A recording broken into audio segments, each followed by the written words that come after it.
sorry, I have to do some housekeeping. Still doing the housekeeping.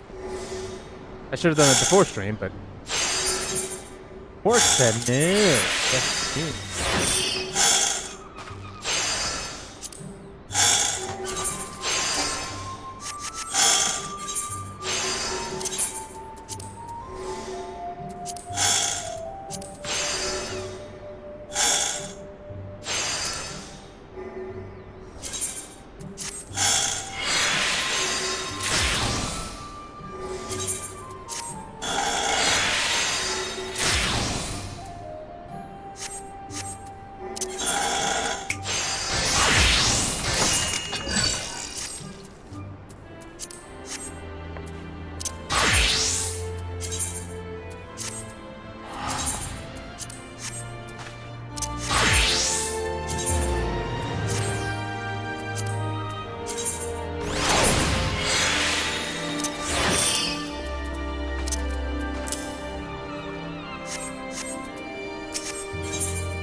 Fly! I don't know why that's so enjoyable for me.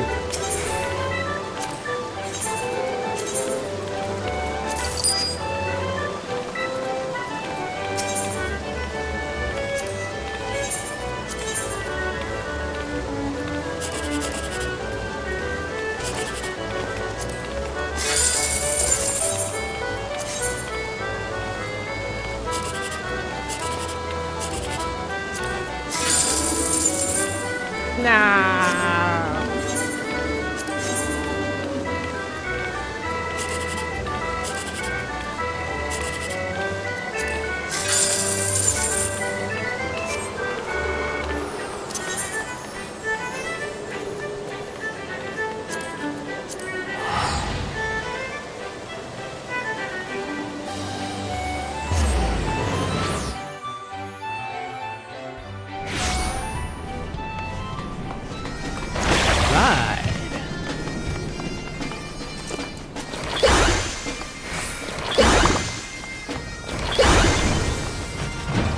Look at me!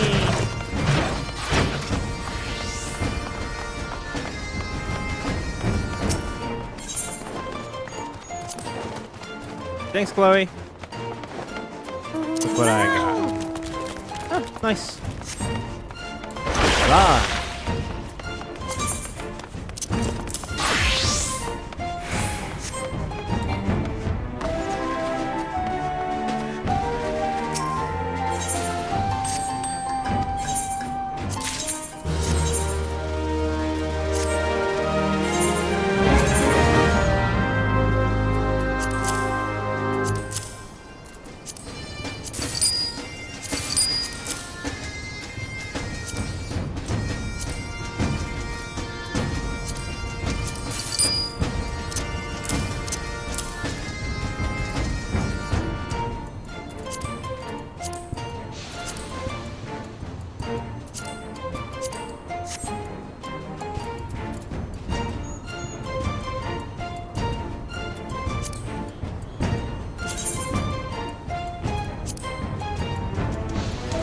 Why do I have this?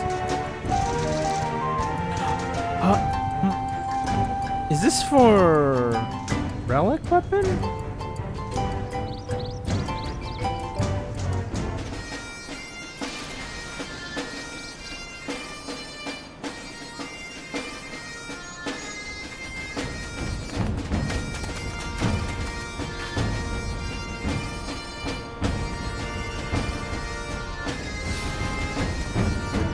Okay, it is. That's what I was gonna do. relic weapon.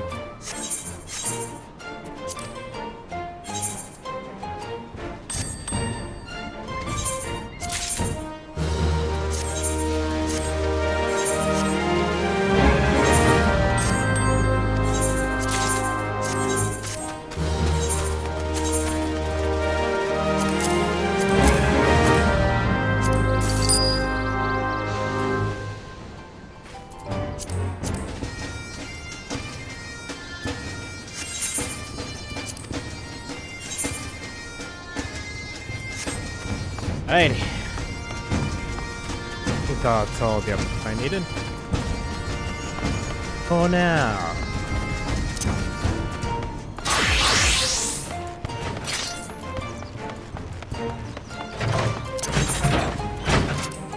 Alright, that's lot.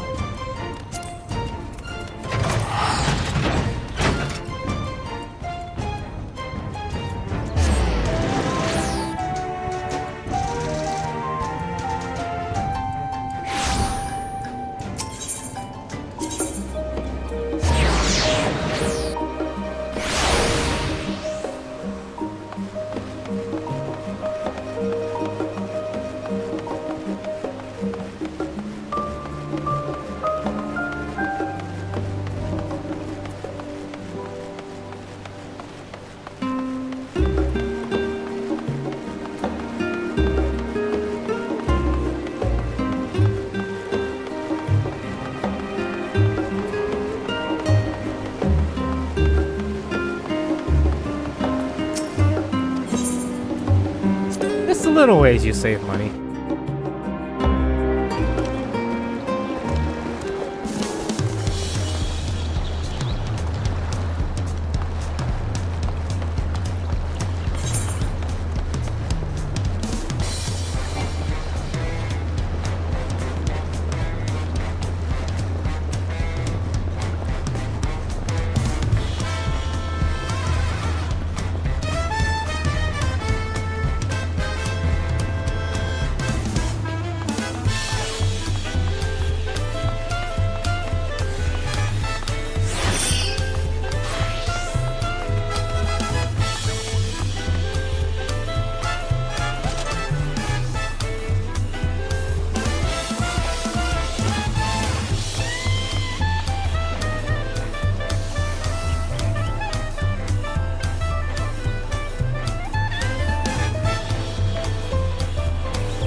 I was rubbing my eye and apparently the tracking system decided to freak the fuck out.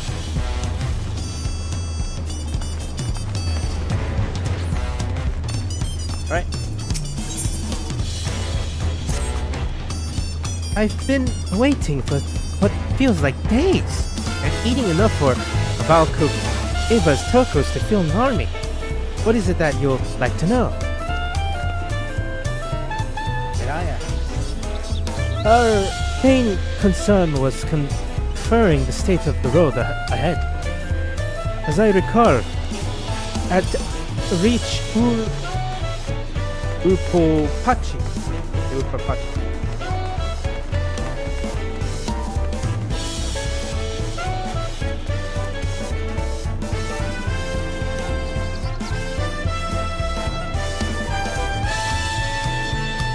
Urpopacha, we depart for the Arc of Dawn, then take the road west at the first fork. Should we be weary of anything along the way? This is indeed the way to Urpopacha. After the damage were brought by the recent downpour, however, you'll be doing more stumbling than walking. But do take heart. It comes to rugged terrain. We have more dependable solutions that are available. Come with me. We're taking an airship.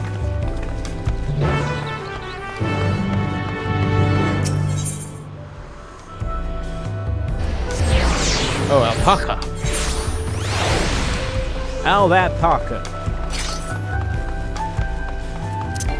Run like the wind.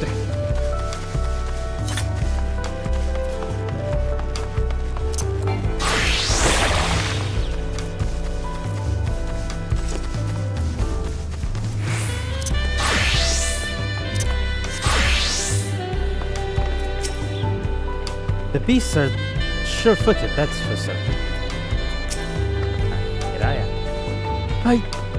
Why did it have to be alpacas?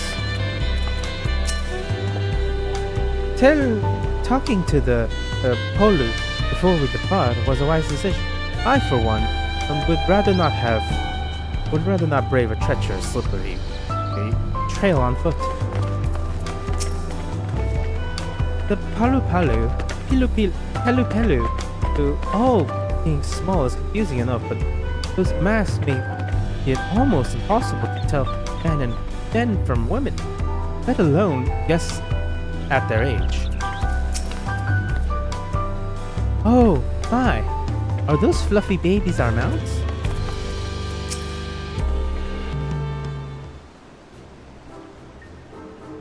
May I introduce you to our most dependable companion, the alpaca.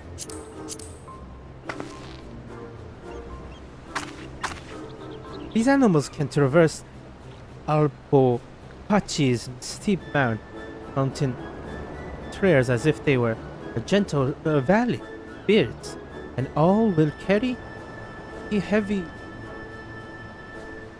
loads. Our merchants would be lost without them. So they feel much the same niche as our chocobos back home.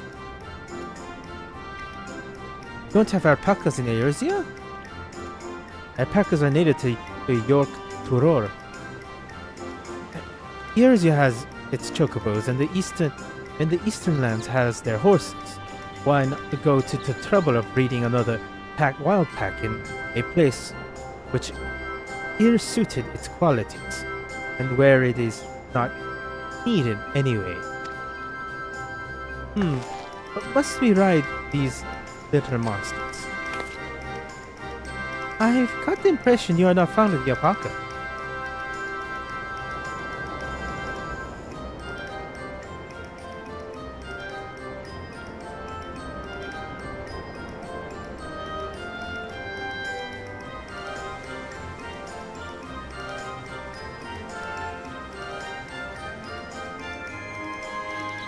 I'm impressed. I get the impression you are not fond of the alpaca. Well, when I was small, and being a bit naughty, I went around pulling on their wool. One of them spat on me, and it was the foulest stench you could ever imagine. I see. What are they like to ride? Raya. Alpacas breed, our mounts are inquisitive and docile. Alpacas bred as mounts are inquisitive and docile, even though without experience finding them easy to handle. We're really doing this then. So, is your informed useful to you? My information? Yes, very helpful, even if it wasn't what I wanted to hear. Good, I'll take my payment now. You want me to pay you? I guess I should have expected as much from a Pelu merchant. Let me see what I have on.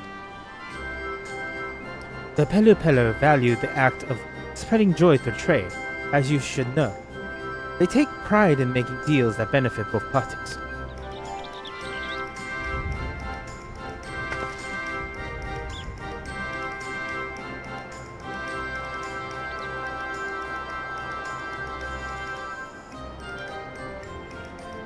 Here you go, a fair price for your fair advice. Yes, I made a trade with the third promised herself. My friends will never believe this. I shall be on my way now. I wish you safe travels. Off you go then, and thank you.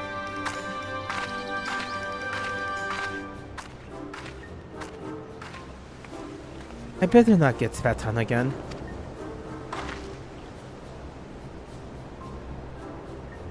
You better have on...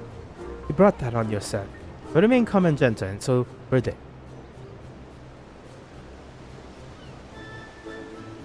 I'm still not happy about this, but if we need to ride Urpopacha to reach Urpopacha, then that's what we'll do.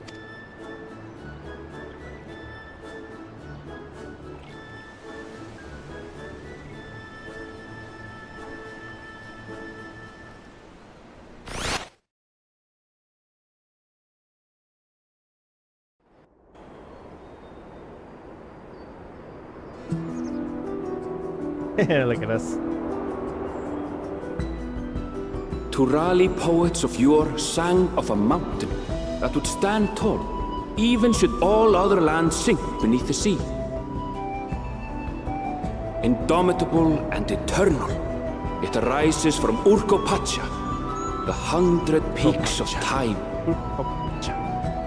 Of all the beasts which crawl and fly, only the legendary Valigarmanda could hope to disturb the summit's serene majesty.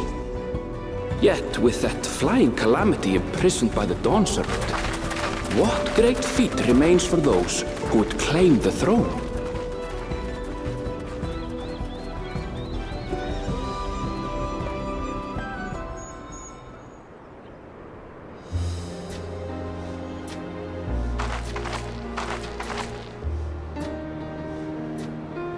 So this is Urpopacha. I've never actually been here before.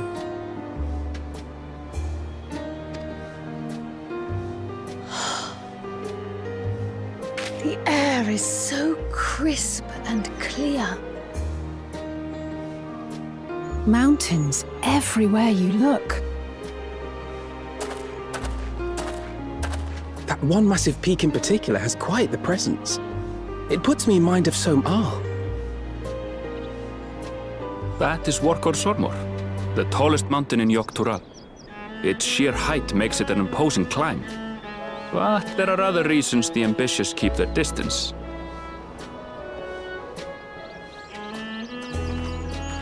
Oh? Do tell. Where to begin? Excuse me, but you're Wuk Lamat, are you not?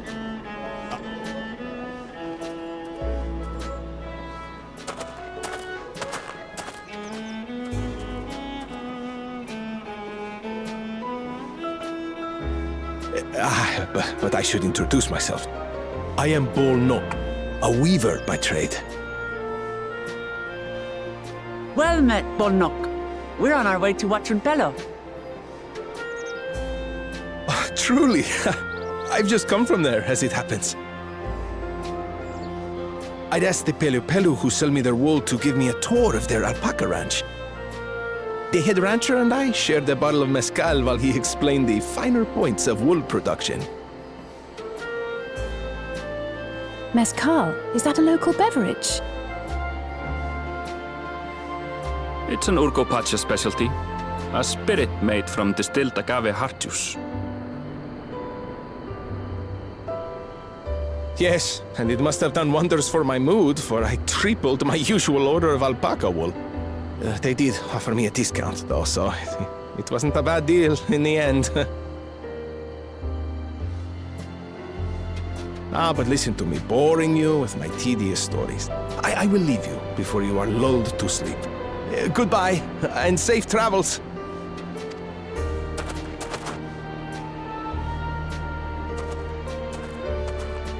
Oh, silly me.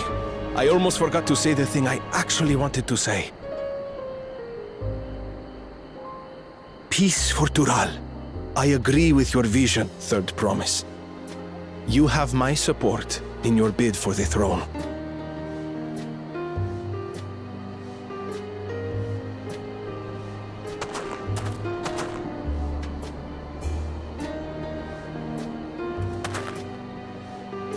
I gather from his tale we would be foolish to underestimate Pelupelu merchants. Yes, they do more than run the markets in Tuliyola. Pelupelu peddlers can be found everywhere in Tural. traveling from place to place on their sturdy alpacas. They are effusive and engaging speakers, and many's the customer who's been talked into spending more than they bargained for. They won't find this customer so easily charmed. I think you're easily charmed.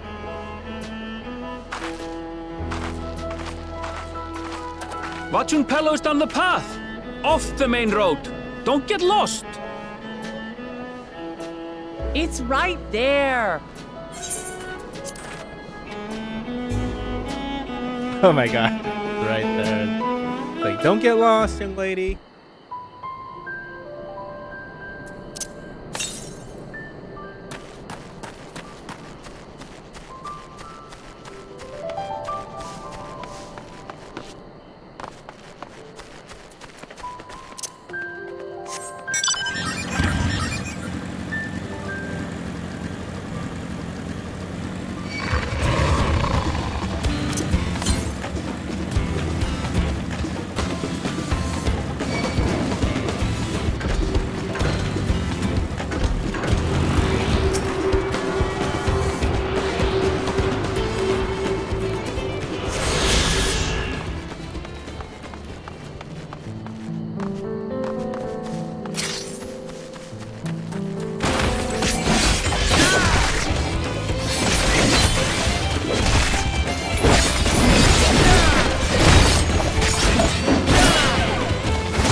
Still gonna kill you.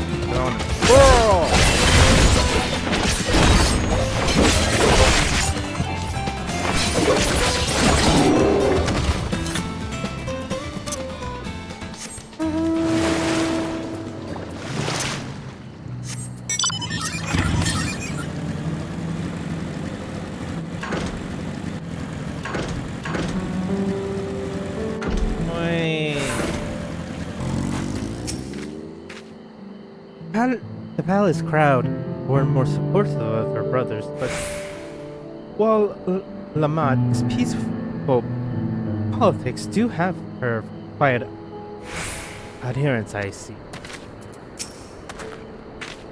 I feel the change in attitude most keenly when mayhap not to the same degree. On the sea of clouds, there is decidedly thinner. I could see more buildings down the path Cole was taking. I wonder what's over that way.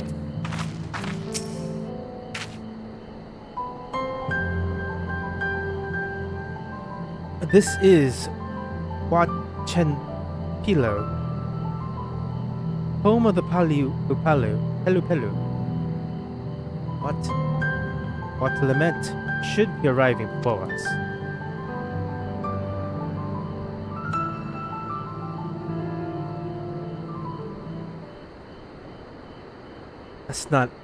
That's not good.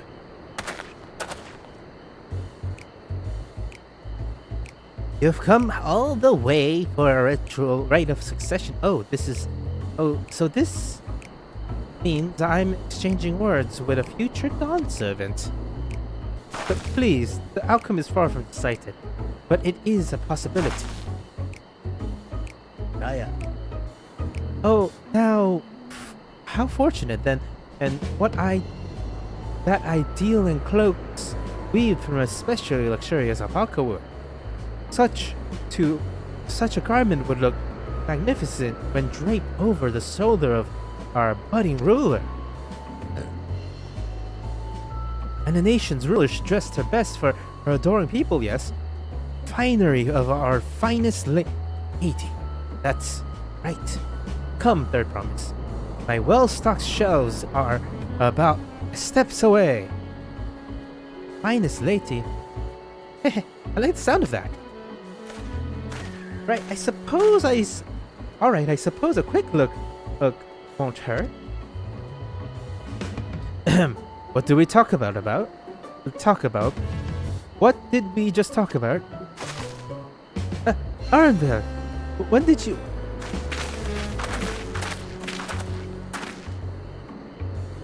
Oh, a centaur of the far-off X-Toror. Northern winters are bitterly cold affair, I'm told.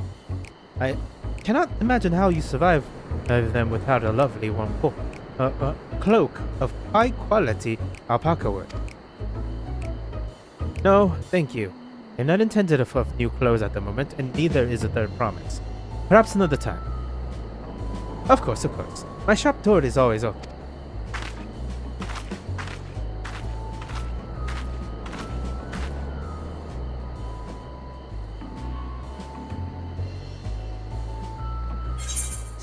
You were saying about not being easily charmed?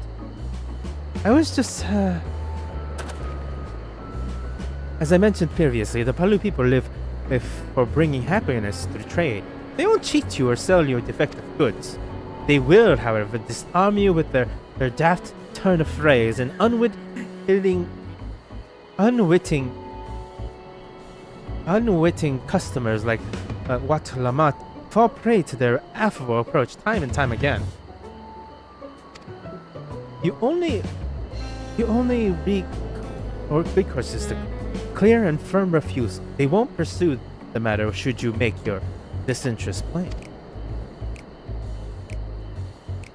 Valuable insight indeed. The minds of the Pelupelu let us all take Arenville's words of caution to heart.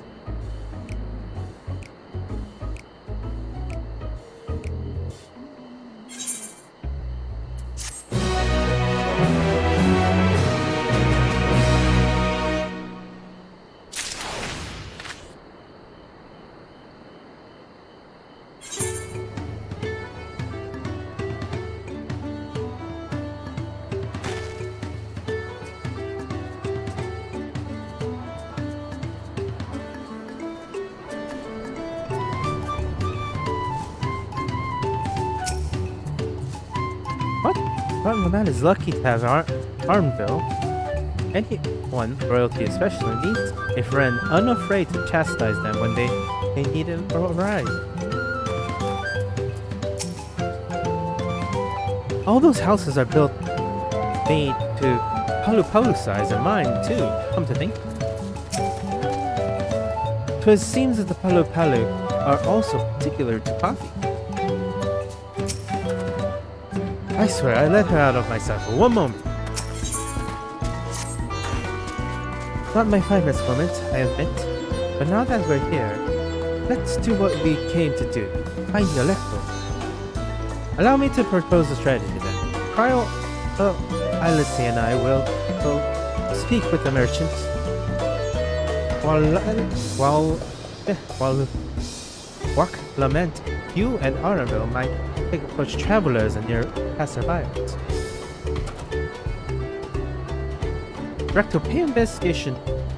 Drac'to, pray investigate any of the other establishments that catch your eye.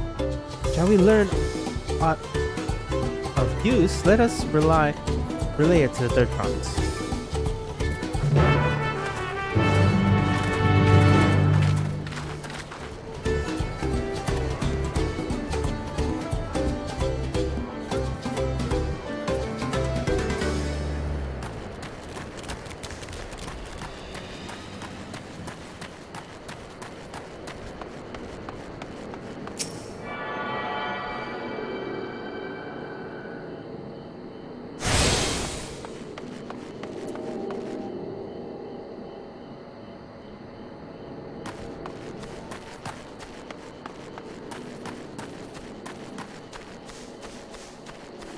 Alpaca keeper.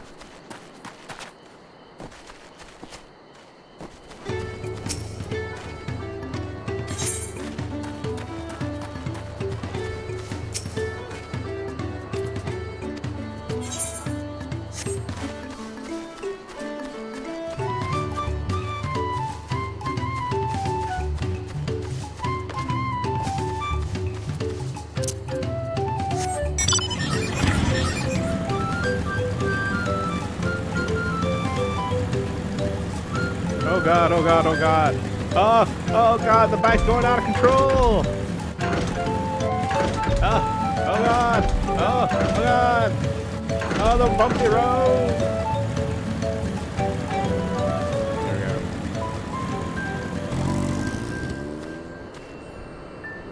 I am warrior.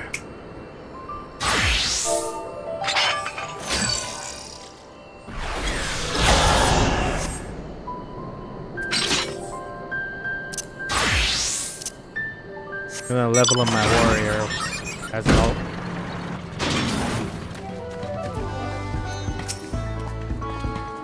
Dawntrail's Elector? Ah, I thought you were a new face in town here for the right of succession, I take it? Me? I don't much care who sits on the throne as long as they keep Toral peaceful. People tend not to be in the mood to relax and sip our extravagant Matsuko hell once arrows and spears take flight, if you know what I mean. Speaking of which, would you like a cup? It's a joy sharing, a joy double. A joy shared is a joy double, I say. I'm good. I'm on a mission. I'm on the job. Oh, right, yes. You were talking about elector business. Being but freshly returned from my trading route, I hear that there is a contest of, but not much else. Our head ledger, Tablai, can probably tell you more about it.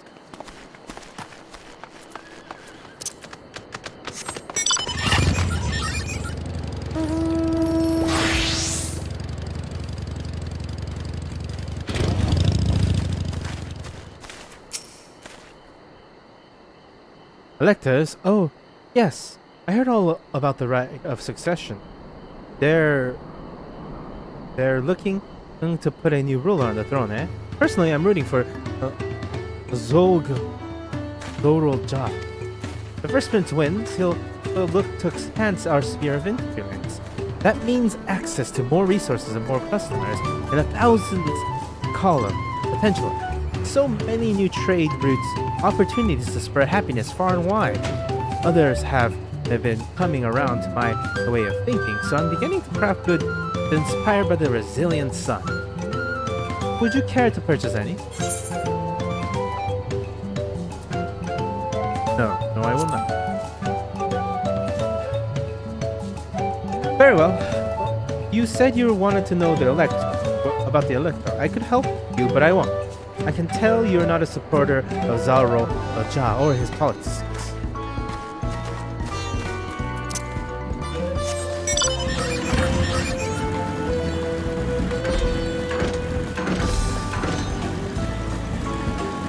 Oh god!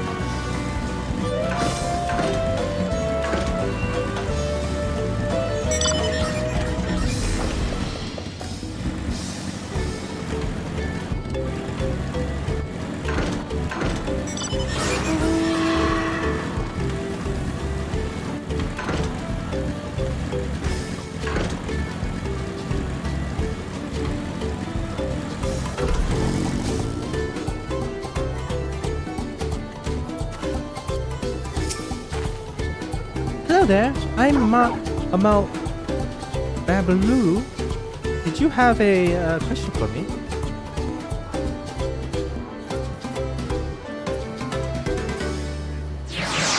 Sorry, I don't know about any electors.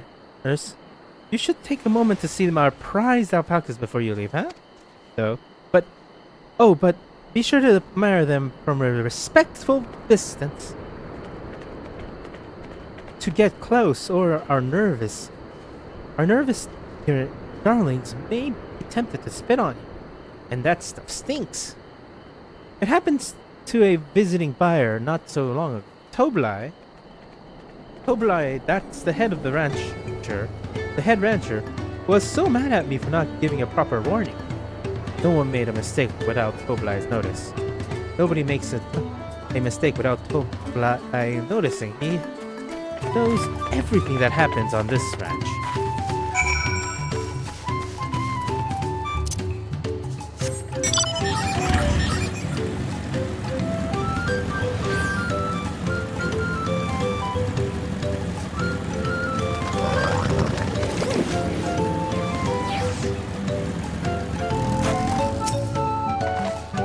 You really have to watch yourself around here. Silver-tongued peddlers. I almost bought a bottle of vodka and a bundle of blankets, and then there was the enchanting of ornament.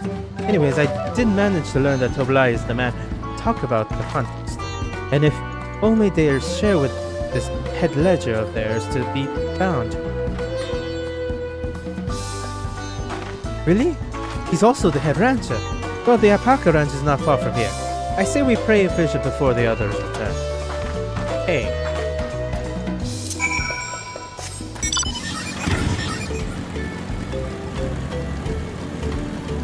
Your alpacas are nice, but I have a motorcycle?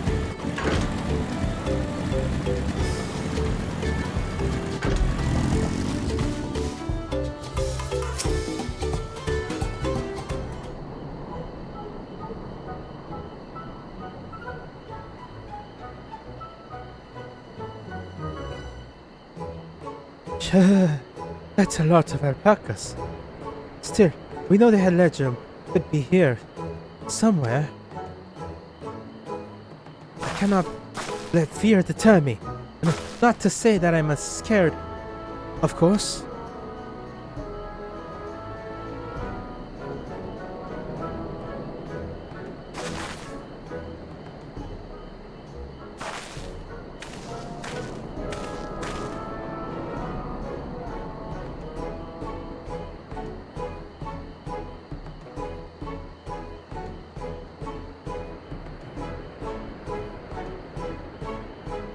Excuse me, is one of these workers Toblai?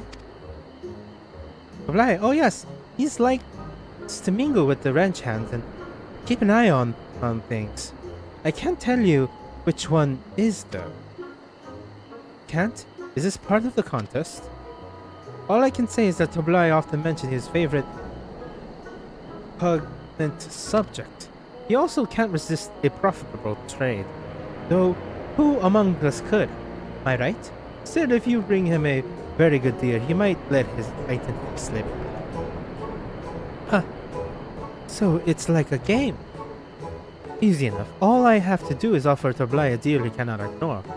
No problem at all. Well, maybe one problem. I don't have my purse. I don't think my purse is deep enough to pay everyone we know might be Toblai. Let's ask around some questions first to narrow down the search.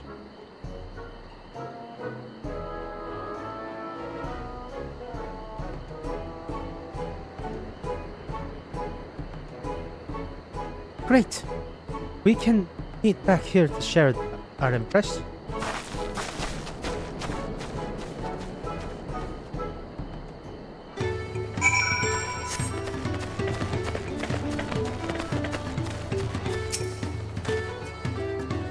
Think I might be Toblai.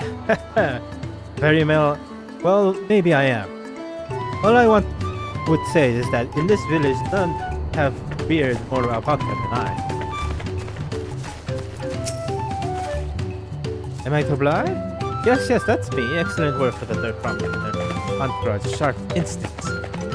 Shall we commit the ritual of succession then?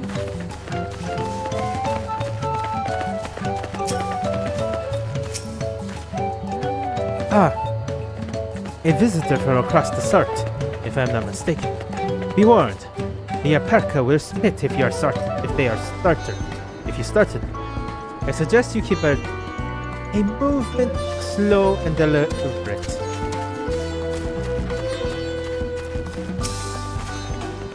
Well, obviously I'm not Toblai. I mean, oops, I shouldn't have said that. You meant to find out for yourself who Toblai is, or if the elector is even in the village at all. Good luck.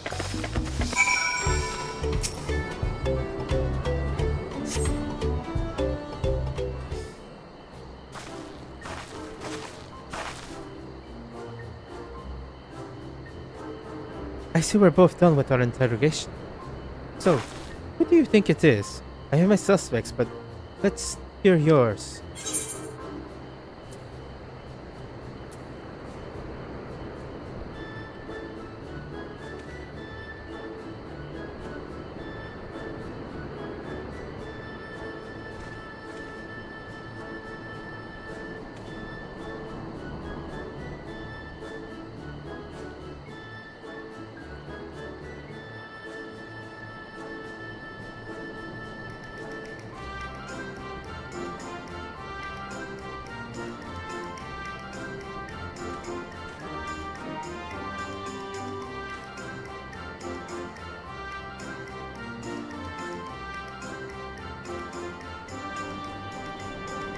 A diligent rancher.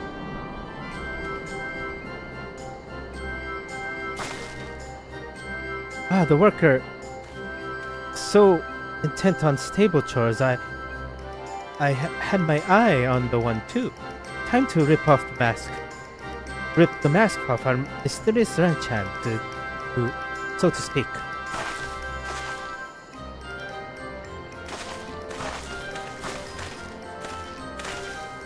We know it's you, Toblai, and to prove it, I propose a dear generous sum of coin for confirmation of your identity.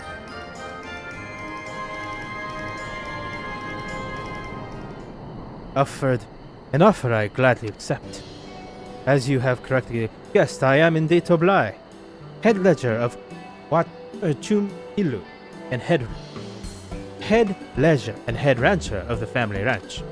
I am also one of Gulu Jaja's chosen electors. Haha! It is a place featured in Tuliola's saga, just as we thought. I was right to trust in your instinct, and I wager this won't be the last time.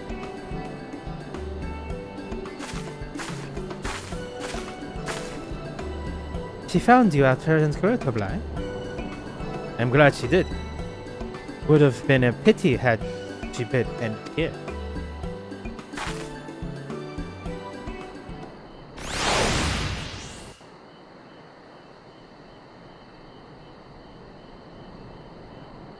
Deducing the Dawnservant's elector was the first step of the feat. Too simple a task for this aspiring ruler, eh? Right. Not hard at all.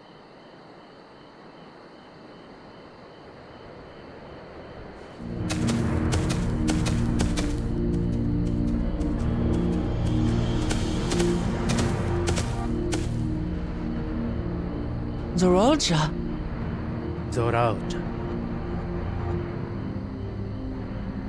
I am told the head ledger, Tobli, is to be found here. You have to guess which one of us is Tobli. That's part of the test.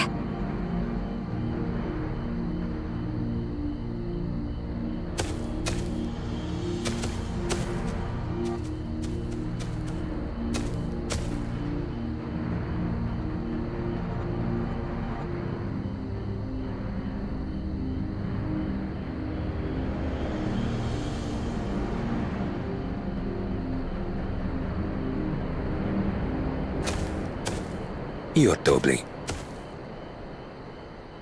Without even asking a single question. Very impressive indeed. With that amusing prologue out of the way, we can proceed to the actual challenge. Per the Dawnservant's instructions, I was free to devise any manner of feat. I considered a number of possibilities in the 10th column. But I think I have a good one.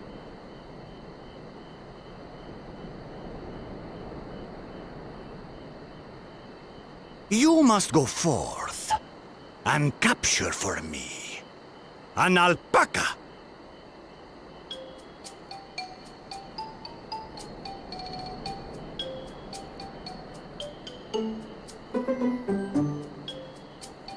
While I've not had the best experiences with alpacas, aren't they generally docile creatures?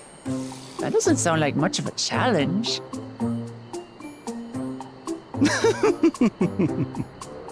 Bring out the example!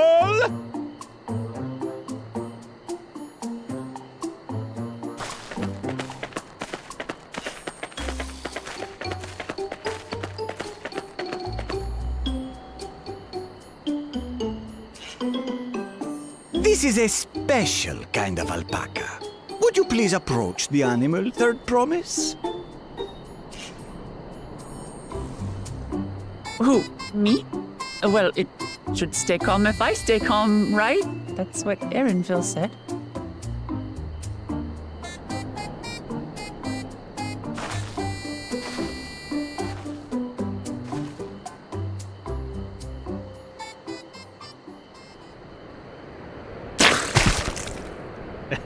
Ah! little monster spat on me! Oh, that stinks. I can't.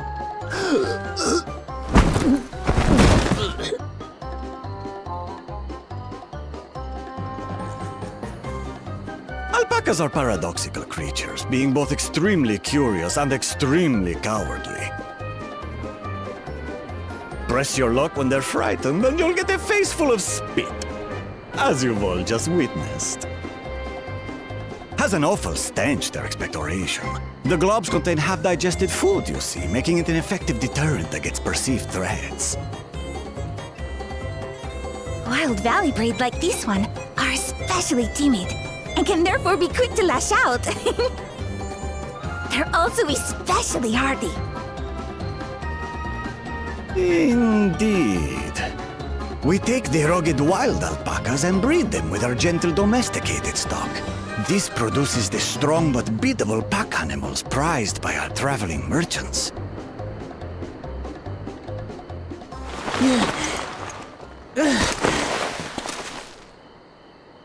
That's all well and good, but did I need to bathe an alpaca spit for you to make your point? So, the task is to catch a wild alpaca. That is correct. But be warned that it is a feat easier said than done.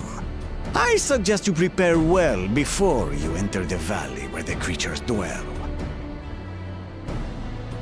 And by you, I mean the claimants only.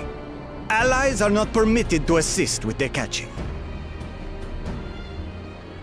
The alpacas will help me judge which of you is worthy of receiving a keystone.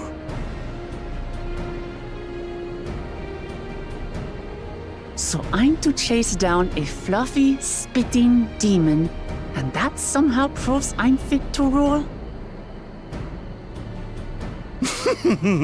As I said, the Dawn Servant granted me the freedom to decide my challenge.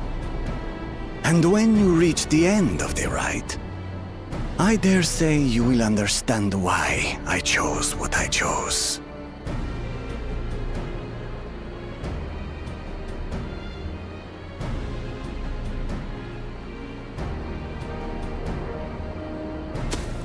Very well. This won't take long. Wait! Didn't I warn you this was easier said than done? There are preparations to be made, factors to consider. A beast is a beast. All yield to strength.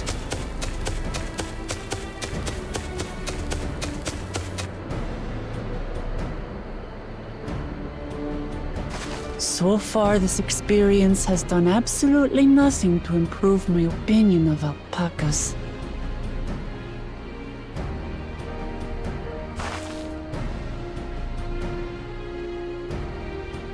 But that doesn't mean I can't do this.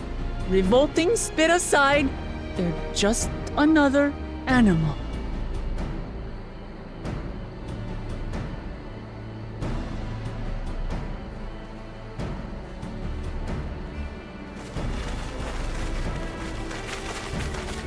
Are you all right, Urpopacha? We thought we heard you scream. The third promise does not scream. It was more of a startled yelp. Scream, in other words.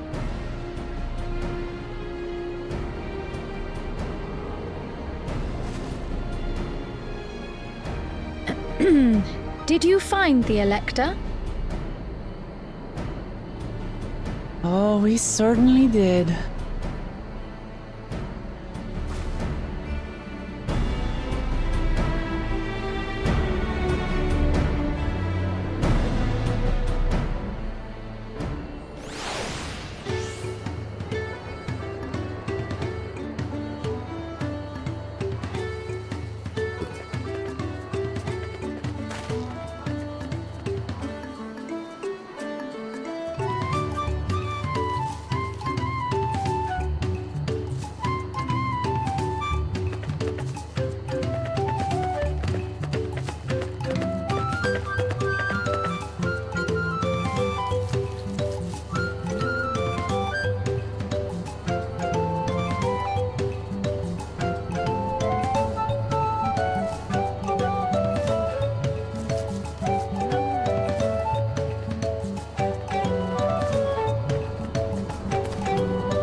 Pat pat.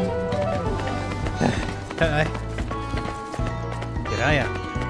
I had to go and wash the nasty stuff on my face. I think I got all of it. But would you mind taking a sniff at me just to make sure the stench has ruined my sense of smell? Yeah, I saw that look. Oh, so can you still smell it? To be honest, please be honest. I was impressed how easily the Zoral Ja found Koblai, but also sort of frightening. I've done my duty and assigned the claimants their feet. The rest is up to them. Judging by the volume of Waklamat's screams, Alpaca's excretions may have a nasty odor. Indeed, I'm content to remain ignorant of the smell. Zoruja put me in mind of Garlemald's most exalted son. Of the two, though, Xenos was undeniably more arrogant. So this is our sought-over elector.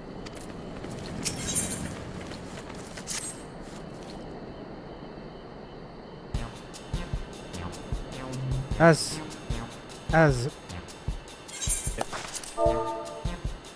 Waklamet helped demonstrate, the Valley of Paka are weary people. Get close enough to catch one would not be an easy task. You might have warned me about that earlier. I had enough trouble with tame alpaca. How did you expect me to wrangle a wired one? With a proper satire, infuse the letter with a relaxing scent that soothes the spitting beast. Wonderful. Give me one of those then. Are you perhaps forgot that we are a clan of merchants? If you want a tame satyr, you'll need to find a satyr that makes them an offer. That'll make them an offer.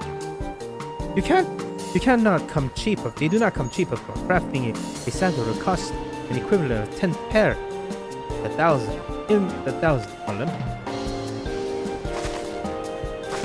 You mean 10,000 pair? I don't have that kind of coin. Converted to gil, that comes to around 1 million gil or so. Perhaps if we pitch in it. No, this is my feat to accomplish. I won't feel right about having others pay the cost. I will find the money somehow.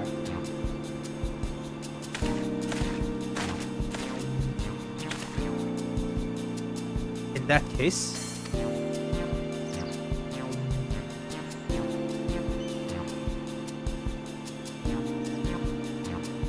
a blanket of wool is worth the sum you paid me earlier, 1 pair.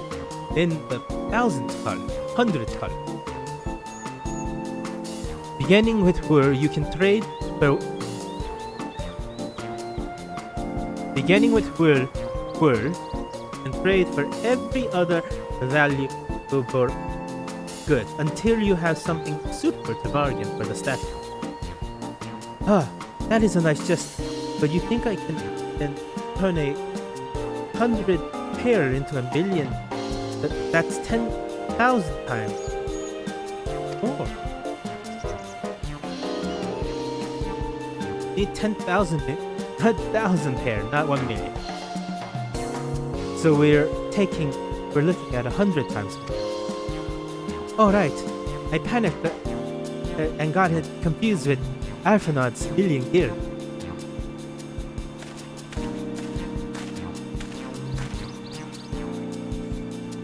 I'm not sure about this trading idea. You are also talking into buying. You were almost talking to buying cloaks you don't need mere moments after you arrive. But I hate it when you're right. Let me help you with your dear mate. Hello again. Malbulu. I work here as a rancher. but I also learn a lot about the peddler profession. It's alright if I aid them now, yes? I guided the claimant towards the first step of the feat, like you asked. As long as Lament goes alone to capture her alpaca, she is free to accept assistance from whomsoever she likes. Hooray! Let's see how good you're about getting you that Saturday. Promise? I don't know why you make your offer, but I can't. I could use an ally with a beak for bargain. Welcome aboard, Mablu. Should the rest of us stay behind, perhaps? It might be easier to haggle over prices without so many voices chiming in. Yes, stay here and pitch in the run. Much work. With Malbu gone, I need extra hands to tend to the alpaca. Gladly. Although, Drac'to, I think you should go with Lament. You see market bazaars the world over, and surely the sage advice is to share. In that case, you should also hold on to the alpaca. If it is misplaced, soiled, it should some way we'll have nothing to bargain. As if I do such a thing, but I'll leave the word with Drac'to anyways. The better to keep my hand.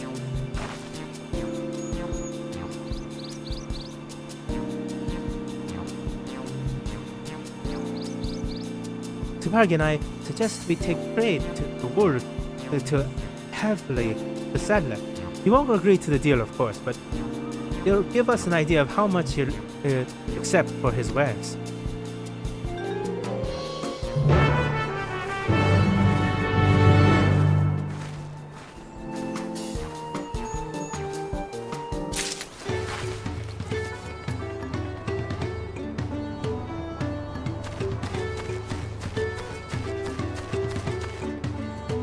One moment.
something I can do for you. We've come to bargain. I need one of your special taming saddles to catch the wild alpaca. A saddle, is it?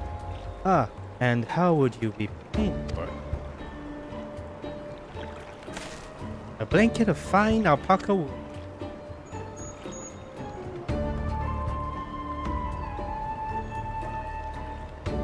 That used to make...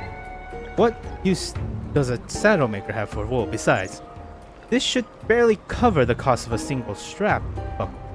Offer me something I actually want.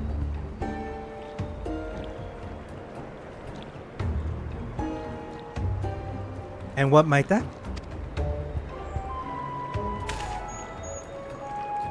Much gall. I know. I like to nurse a cup.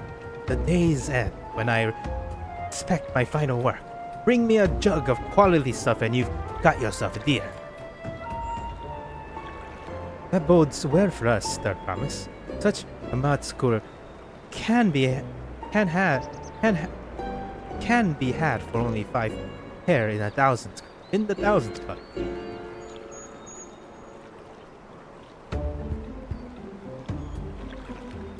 Hold on. Did you say Third Promise? Then my offer has changed. The saddle is going to cost you a jug of premium muscle, aged 3 years at least. 3 years, the stuff is valued at 10,000 pairs or more. Why do you double the price?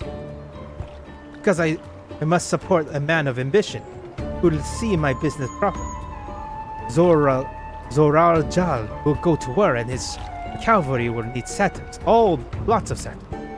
It's not personal, Third Promise, but I won't sell my craft for anything less than my asking price.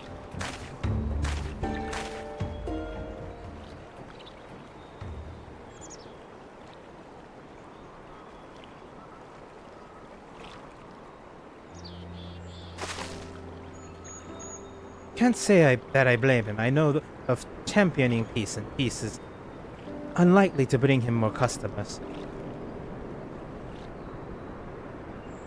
Those of our grandparents' generation remember the dark days when the clans were at war. Many of us, Pelu, pray for your victory. Woklama, the younger ones though, to them strife and bloodshed are as childhood stories. They think themselves safe from these horrors and take that peace we now enjoy for granted. Still others are unsatisfied with their quiet prosperity and crave the future the Second Promise envisioned. They became obsessed with innovation like the dirigible that has made trade swift and easy. Then you have those who's like have lie, convinced that the First Promise's plans for conquest will afford them opportunity for greater profit. As what for you, Pelu? Aren't you for the younger generation, at least a year or two younger than me? Oh, I was raised on the old tales. I've memorized the accounts of what it was like when the York who ruled our land, our village. That's why I offered to help. Like you, I want you to become Dawn Servant to keep our nation from going back to the way it was. Good. I guess I better make sure I win the contest. But the type of skull the Stadler wants is very expensive.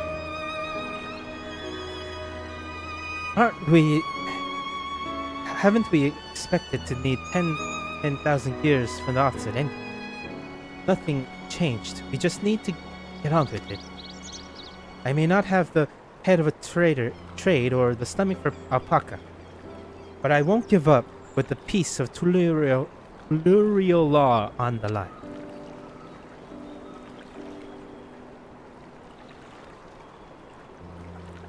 Then neither will I. We will make you dancer. Aim for the 10,000 pair jug right away, and only bring us failure and frustrations. So let's try exchanging the wool for anything in a tad more value. The trick is to find someone who needs alpaca wool and is willing to trade at a loss to acquire it. Someone who supports your bid for the throne, for instance.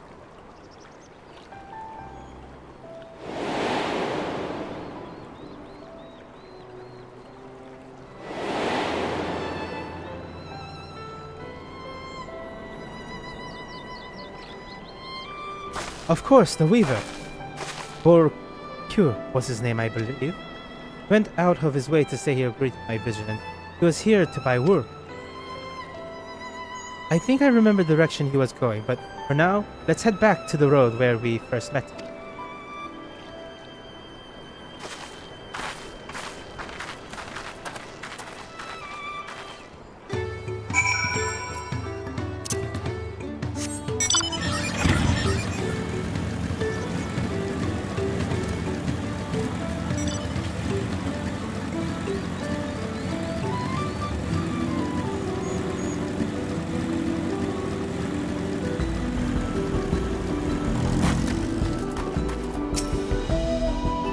Where you met the river? Is this the spot after Bloke Crow talked to us? He walked off to the south. Then he was probably going to Clover Village Inn. Most visitors to walk up Drac'to end up staying there. Let's go and check it, shall we?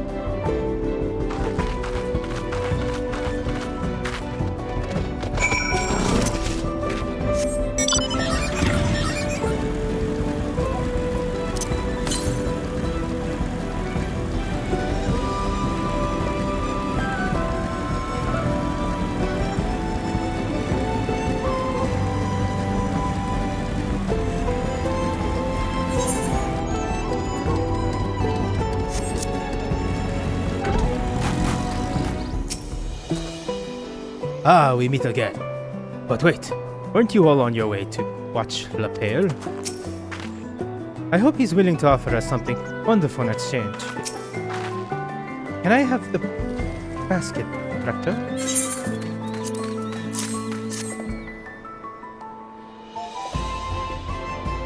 Thanks. Now let's see if we can turn a profit.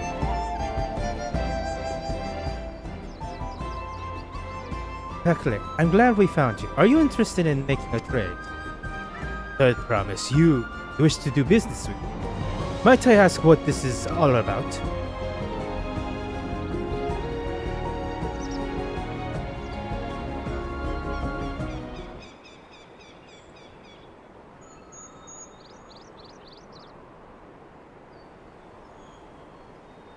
I see.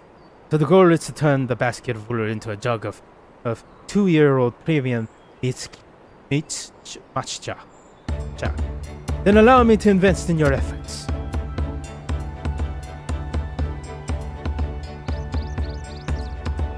Peace in Tural is what allows me to cross freely into the lands of my suppliers.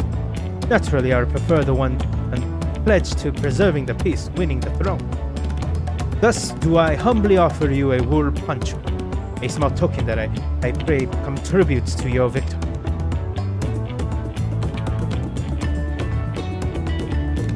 Ah, a fine craftsmanship.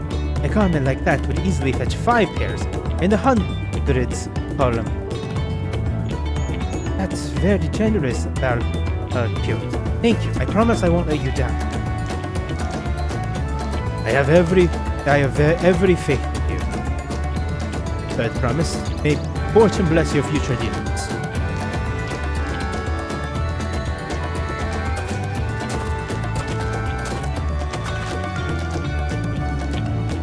I can't believe you've quadrupled your investment with one deer. We're off to a spectacular start. Only because Drac'to remembered the weaver friend. All I did was hand over the wool. It's not true. The connection you built with people are vital. That is one of the most fundamental prospects of trading. One which you've instinctively mastered. You think so? I know so. Let's take our 500 pair poncho to trade it for something even more valuable. Here, Drac'to, you take the punch. If I lose it somehow, Arnville will never let me hear the end of it.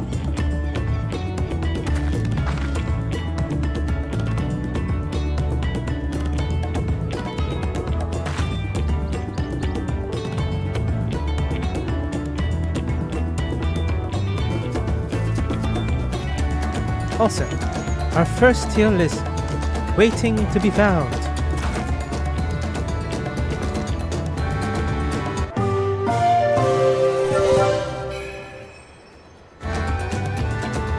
Success, you have traded a 100 pail basket for a alpaca wool for a 500 pail wool poncho. Wait, is this a new game mechanic? We turned 100 pair into 500. I know it's only 5 times more, but it feels like 500 times more.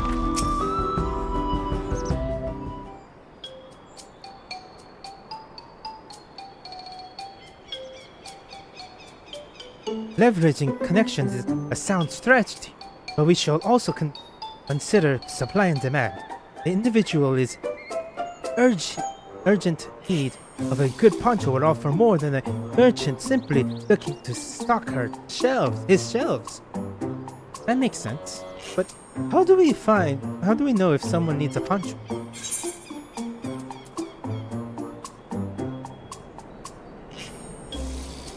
They aren't wearing one. They aren't wearing one? Well, that's obvious answer, isn't it? We look for people without ponchos and hope they're eager to buy one. Yes, there you go. We found the demand for our supply. So, what shall we bring our search for prospective buyers? There are many number of places, but we should do worse than starting right here at the inn. That might be interesting travelers.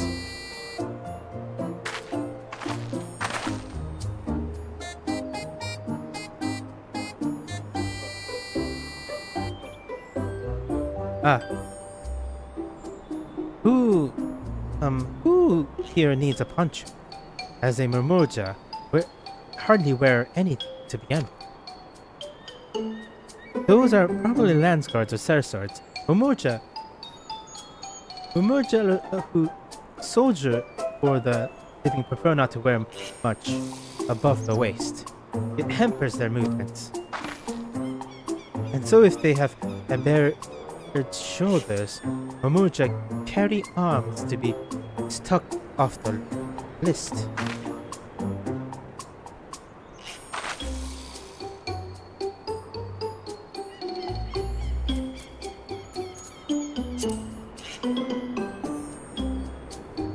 See, no coat or cloak, but also no weapon. Oh, we might have a winner. Oh there, friend. You're no mercenary by trade, right? I was curious about your bold choice of dress, or lack therefor. Oh, there was no choice of mine. Believe me, I was attacked by a beast on the way here and barely escaped with my skills intact. My coat was not so lucky. I actually a tour maker for Pelupelu and was dressed quite smartly. All the better to show the pair I am a man who takes pride in his appearance and therefore his work as well. But now look at me. Ah, sir, this is your lucky day.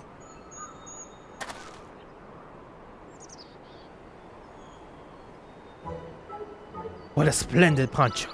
This would be the perfect replacement for the coat I lost. We'd be willing to part with it if you'd like to make a trade for one of your finest tools, perhaps. That. What about this hatchet? I crafted it myself and will vouch for its quality.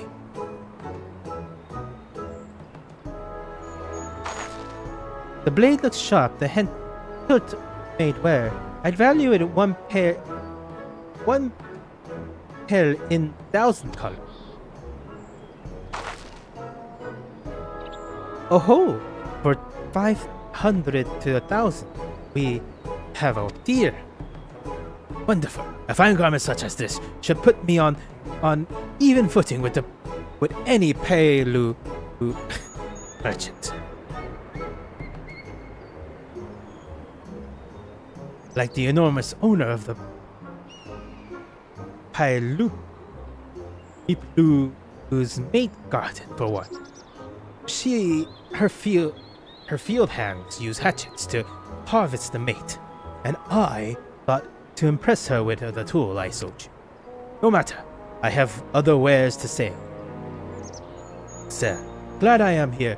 I am to have met you.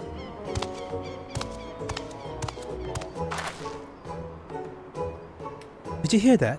We found our next buyer. The Pelu's mate garden. Big go. Yes, but in fair distance off it. We shall take alpacas.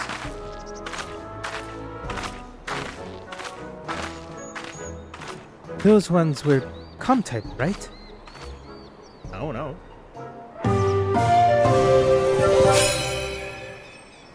Now I could probably make all this by myself. Kind of an omnicraft of a sort. Just give me the materials. Although I could probably get the materials myself as well.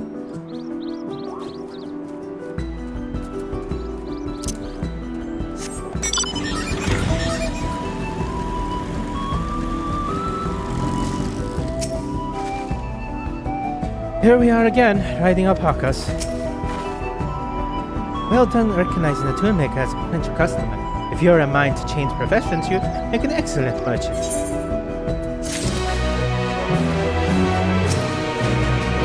We've been doing so well, even Toblai would have agreed. Before we get moving, you should be the one to hold this.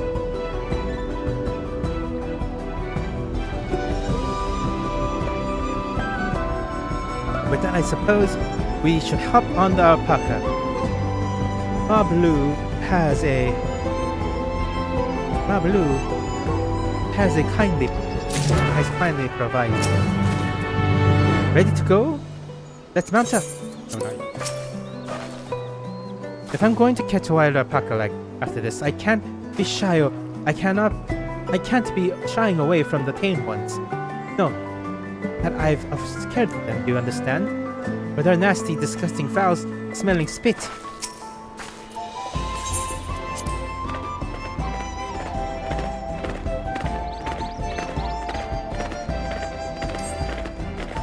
Please don't spit, please don't spit. You'll be fine. These ones are accustomed to paper. I still don't trust them. You have a knack for writing, no matter what you say. Without our alpaca friends, we Pelu would never have become straying and imagined and working all across the place. Blah blah blah.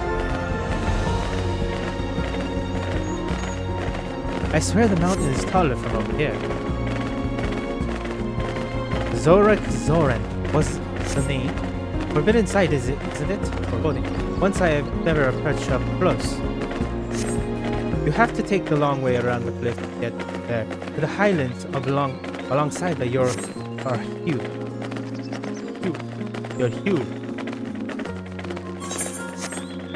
So Mablu, you say you were learning the peddler's profession, don't care the ranch work? No, I love it. I love working with alpacas. But becoming a peddler was always been a dream of mine. It's just I'm not sure I have the talent for it. If I can help you by the painting in the statutor, then it would be proof that I can do it. In that case, we best get ready to be a munchkin.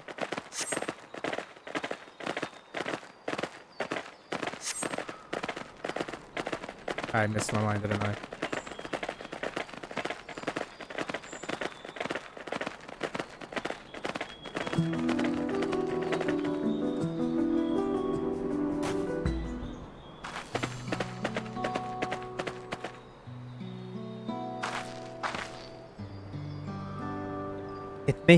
He made it, and without a single stinky incident. I see that the alpaca... I see the alpaca I see the alpaca back... I sent the alpaca back to the Irkelvol Inn, so we'll walk along the main road when we return to the village. Sir, speaking of the roads to travel, you were adopted by the Dawntrail, were you not, that promise? And I was.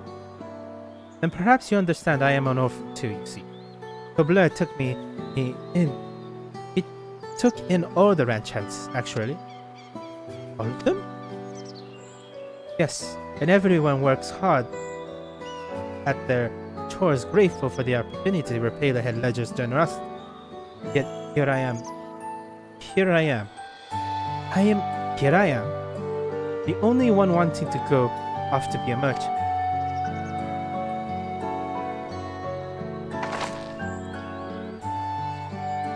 I'm sorry, I didn't know why I'm telling you this. We need to keep trading things for your saddle if you are prepared for the fate of gold. It is late harvesting season. They can't have too many quality hatchets. Add to the Wakalaman way with people, we should have no trouble making a favorable deal. That's my Pelupelu herself over there. Pass the hatchet to the third promise and let us get the bargain.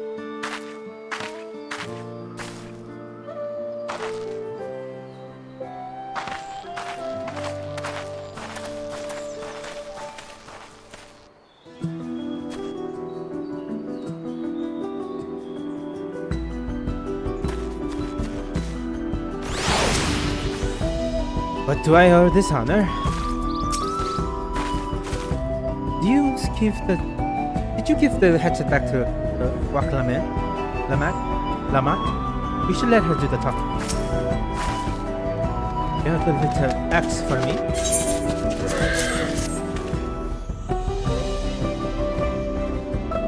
Thanks. Now to see what we can get out for her.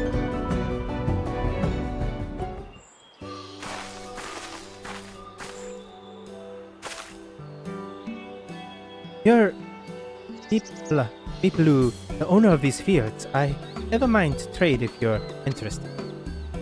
Where the third promise? I might be convinced to entertain a proposal. What do you have to offer? An hatchet, forged by a seasoned artisan. A razor-sharp edge of this exquisite tool will make light work of your crops.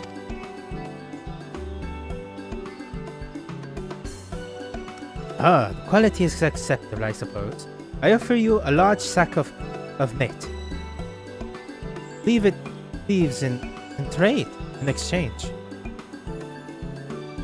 A sack of met leaves is valued at 1 gil in the thousands, same price as the hatchet. This deal will bring us no closer to the Met's coup. If I may, Mistress Pelu, the harvest season is not? Doesn't this demand that hatches for them a higher value? It is indeed the season. That is why I procured an ample bundle of tools while in the vents. Or missed the window of demand, that is.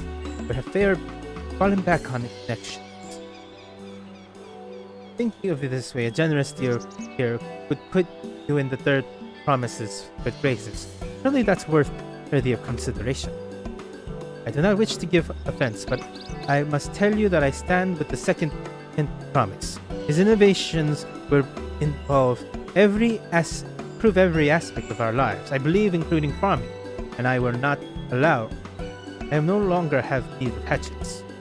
I assure you that I have nothing but respect for Wakalaman. That is why I prepared to purchase a spare hatchet at a fair price. I suppose it is fair giving a reason, but we ourselves will be no better off for the transaction. How about this then? If we were to help bring you your harvest, would you give us a better deal? As a matter of fact, I would. Until Koana's reforms come about, I can always use another hand in the fields. Then you can go ahead and add our labor to the bargain.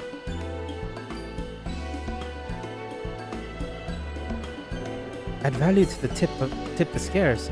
How could I have forgotten one of the most basic rules of trading? You can rest here if you like. Pelu, Drac'to and I will have the mates together. Oh no, I'll help you too.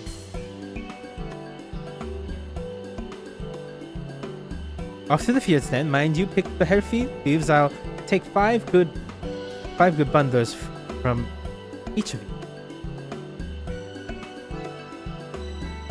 Off.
You've brought me some leaves, yes, Philip?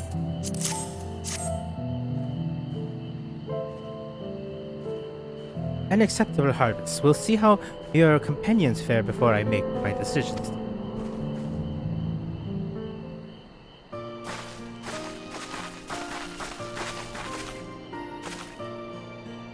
Here, we've brought our share as well.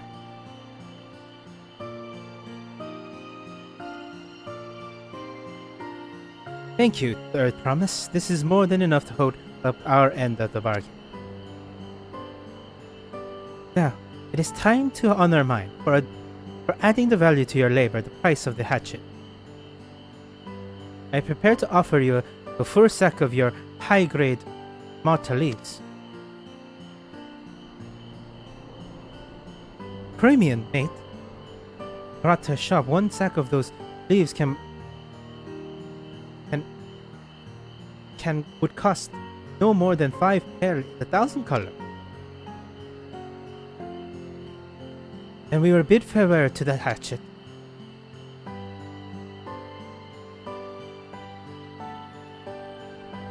I'll give it a good home. Talk to the content aside. Talking of the content aside, I'm glad we could come to a mutually agreeable trade. As am I. All the best with the rest of your harvest.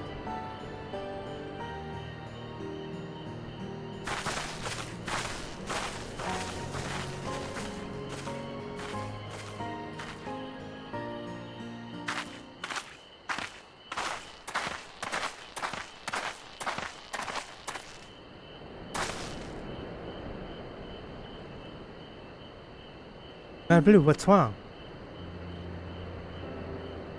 As I said before, even after everything Tobla did for me, I'm planning to abandon it all and become a merchant. But then I need your help. After forgetting a basic rule of trade, how can I expect Tobla to expect my decision then?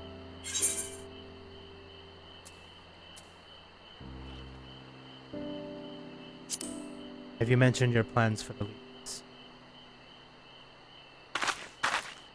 Not exactly. I wanted to prove I could succeed as a Pelu before I declared my intentions. I seek to follow in my father's footsteps, but not because he expects it from me. I want to preserve Turol's peace and become Dawnservant. Dawnservant happens to be the best way to do it. You should live life of your own choice. Of your own choosing, and I wouldn't be surprised if Toblai held the same opinion. So talk to him. You're right. It's better to find out for sure than worry over what he might say. Thank you for the advice.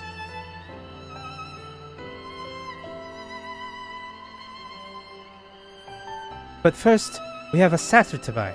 I want to succeed under that success under my belt so I can be sure for my decision. What's next then? We try to trade our tea leaves for something halfway to 10,000. We try to trade our tea leaves for something halfway to 10,000 hair.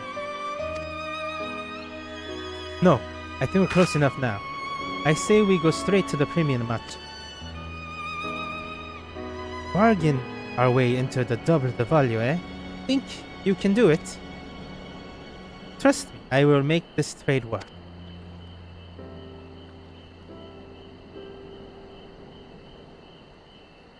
I admire you, Third Promise. That you hold your own against such strong competition for the throne is inspiring. Am I really holding my own against Koana and Zorja?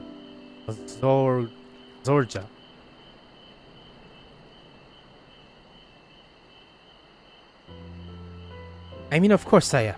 I am Warclamant of the Dawn's Promise, after all.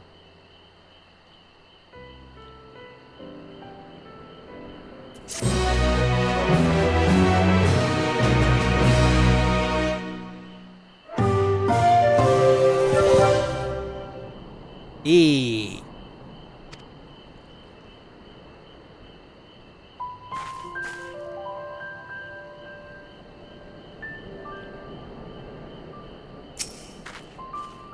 I've never been one to take it slow. Once I have a goal in mind, it's full speed ahead. That's who I am.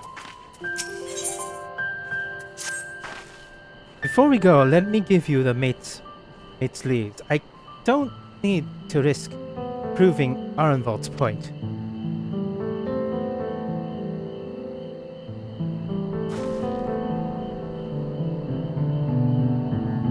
Ready then. Our next stop is Mortar Distillery.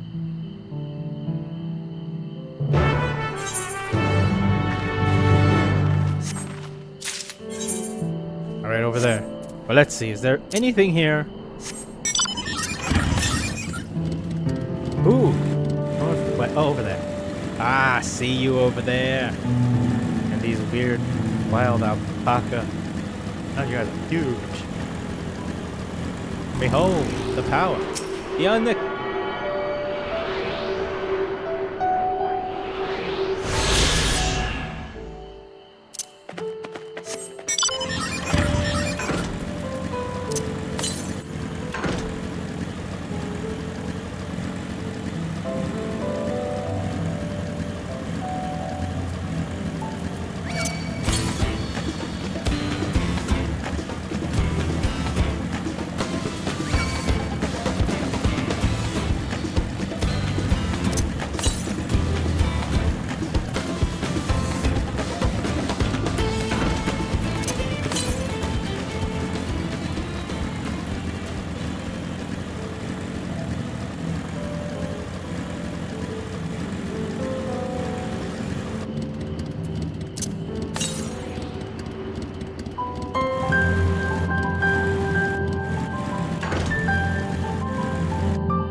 Ah, there it is. Mountain bear.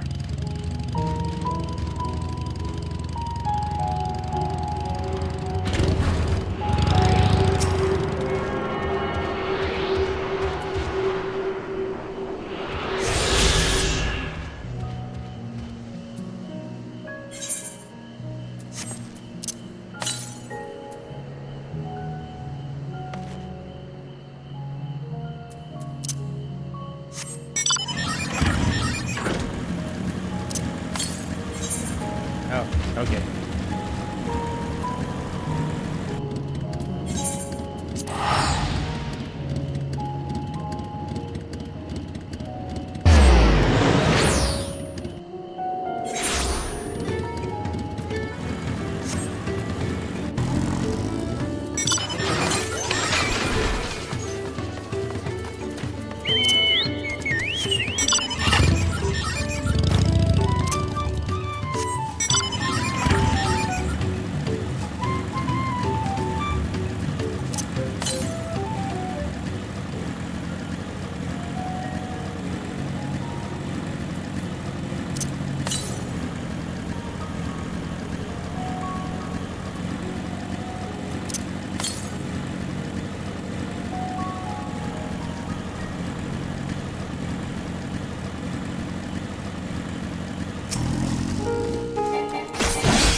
Well, I want to speak with a man by the name of Gobbly. Even amongst his fellows distillers, he is regarded a master of craft. He knows the value of his product, so if we're convinced of the trade for twice what the leaves are worth, we're going to need a targeted information. Which means asking around to take in the gossip. If you could talk to people here in distillery, Drac'to, perhaps Clamet could do the same in the village entrance. Meanwhile, I'll head to the north side and see what to learn.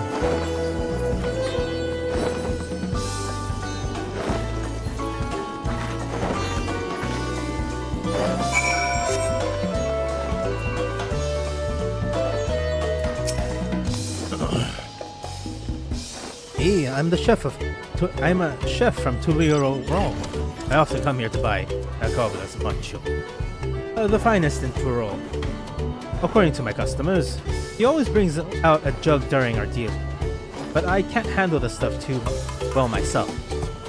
Take small sips, not wanting to be impolite, you understand, but still end up so addled as to agree to whatever price he quotes.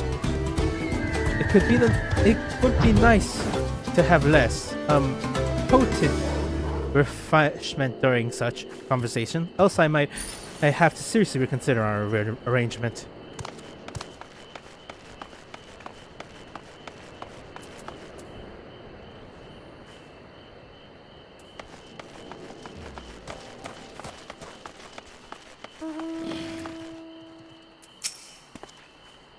Gupta might be the daft hand that's distillery, but he's got no sense when it comes to appearance.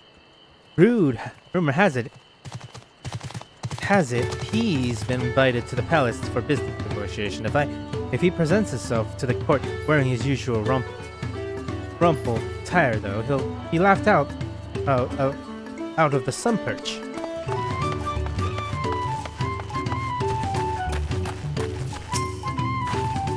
There's not much I can say about Gobbly, but I can tell you that Gobbly's been saying. The other day, he was muttering about monsters prowling around Agvin Jaw. That's the field where we gather ingredients for the macho.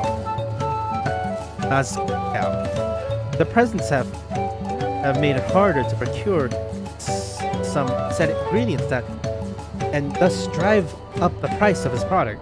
A boon, some might argue, but it's hard to celebrate when it affects the work as it does.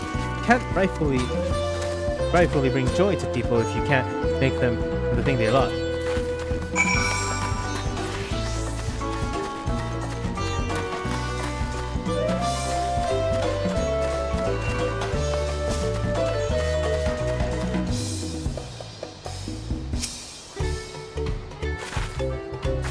So, what did you find out?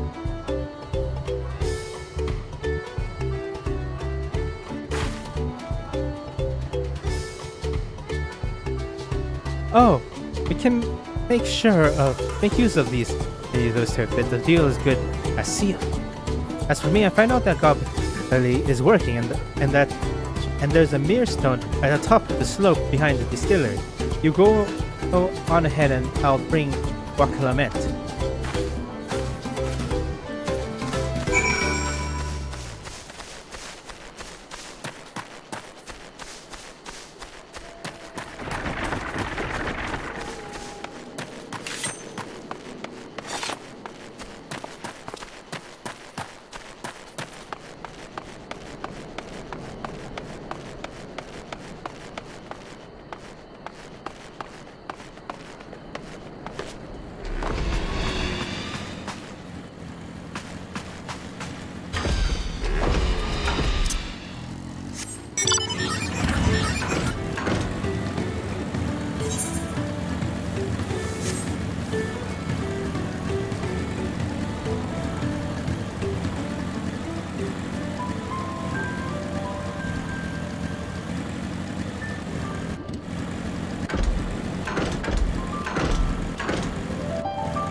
You have business with me, sir.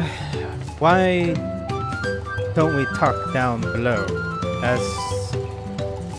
so as not to disturb the alpaca during his work?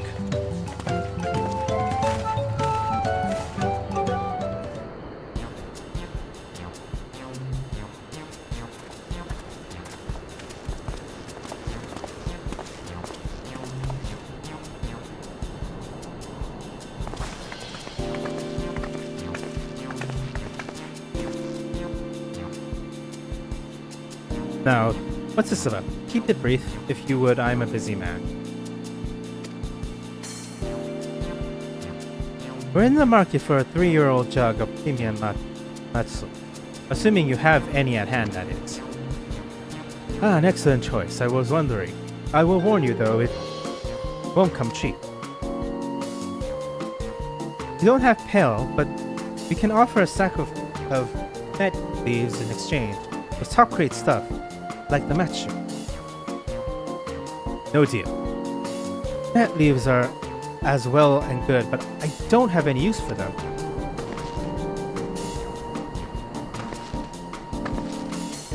No deal, just like that.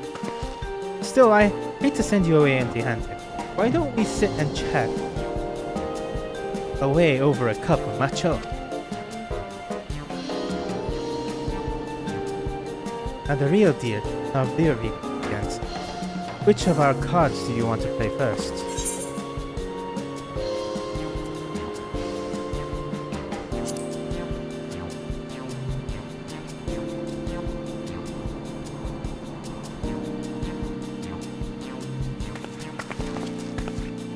I appreciate your hospitality. I'm afraid I cannot hold my drink. I heard one of your regular customers, a Hobiligan chef, is the same. Seeing as not everyone can enjoy macho, I wonder if you might bargain for something more refreshing, though. Something like that tea, for instance, and brew from the finest leaves, of course. Oh, right. Absolutely right. I have noticed a growing reluctance on the part of Hobilagi friend, but did not realize I myself was to blame.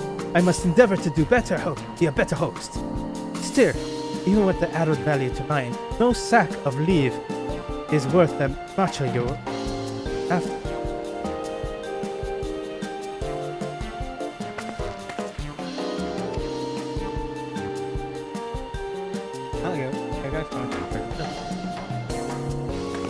Oh, what about the monster? I expect you are aware the rites of such currently taking place. That is why their promise has graced us with her presence. When the contest is decided, the subsequent ascension or ceremony and banquet will be a prestigious affair. If your matcha were to be served there, it will bring you or disturb immeasurable fame. Wait, could it be that your rumored invitation to the palace is to discuss that very possibility? As a matter of fact, yes. I would admit I'm still reeling at the abruptness of it all. It would be a great honor and opportunity if I can secure the deal. But I can think your exceptional matza would speak for itself. That said, there's no such thing as being too prepared, and first appearance is last.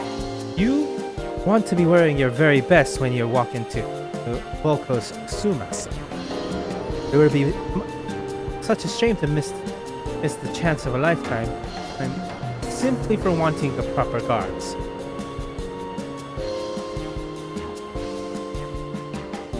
Yet I am.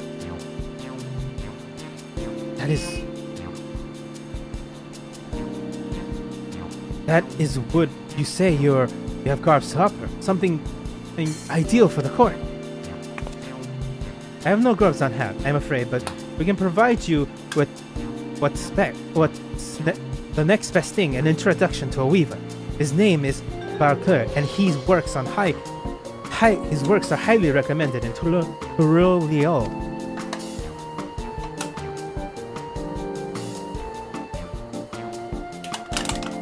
As a supporter of Baklamat and a keen observer of Palace politics, he will undoubtedly be happy to guide you in the selection of an outfit that fits the golden occasion.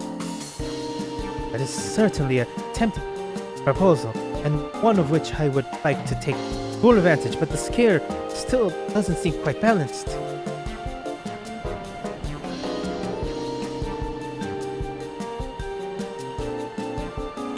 Say, wasn't there monsters running amok in the Asgive Jaw? That's a problem we could easily solve for you. Truly, I would be most grateful for your immediate assistance. I was resigned to hire sellswords to clear them out. Factoring in the saved expenses and the introduction to a trusted weaver, this is shaping up to be a sound bargain. Alright, you have a deal. Yes, I knew you'd come around. Give us a moment and Drac'to and I will take care of those prowling nuisances. In the meantime, I used the time to pen an introduction letter to Nok. The fields you're looking for are just north of Wachenhela. Be safe.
Alrighty, let's get back to it. I have to take care of a few things.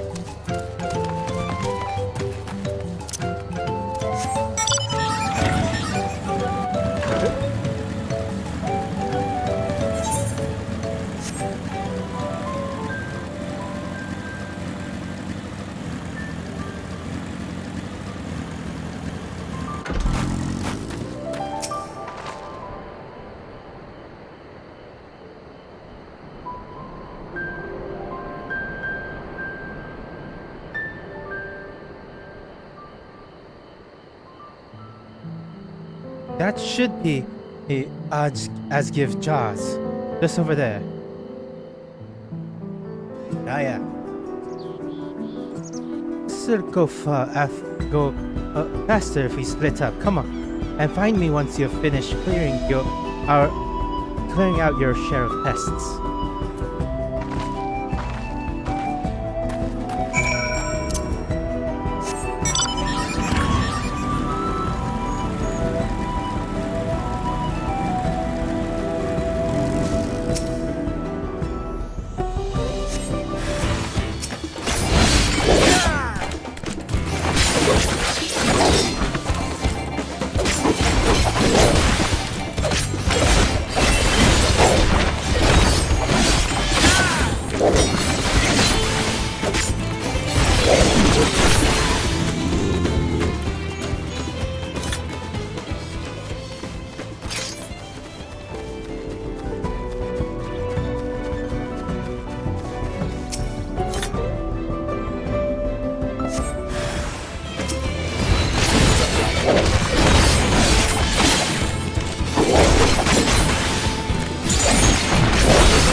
Compared to the creatures I hunt with Papa, this is no challenge at all.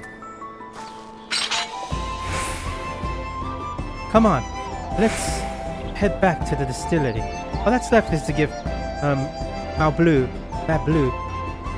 the sack of leaves so she can seal the deal.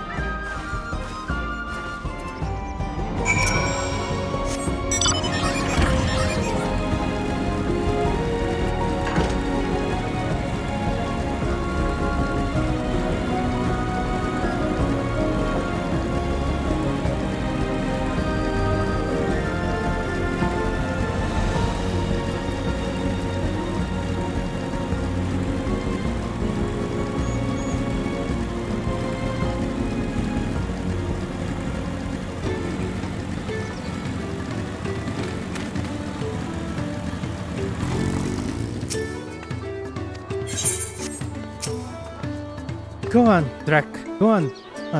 Give Mablu the sack of leaves so she can sear the deer. Finished already? Even hardened mercenaries would have taken longer.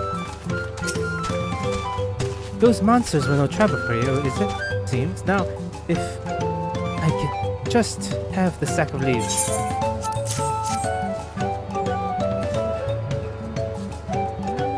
Thank you for looking after our precious trade goods.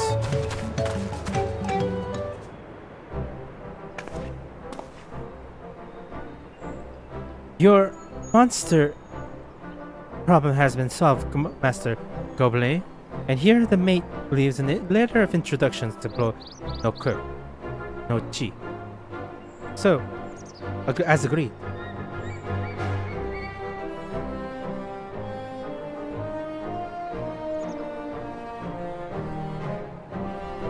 Then the deal is done. Here, your jug of premium matcha, aged 3 years. Please accept it as with my compliments.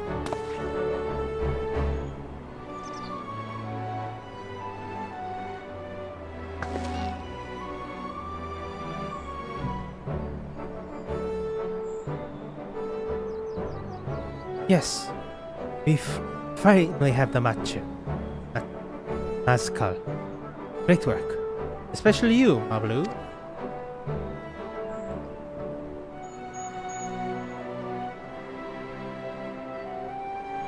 You're the one that inspired me to come to this third promise, but let's not celebrate until we get the satellite in hand. Mablu, is it? You drive a hard bargain, young peddler. I look forward to doing business with you in the future. Thank you, but truth be told, I'm just a ranch hand for now. Should I ever become a proper peddler, then I'll be back to strike more deals.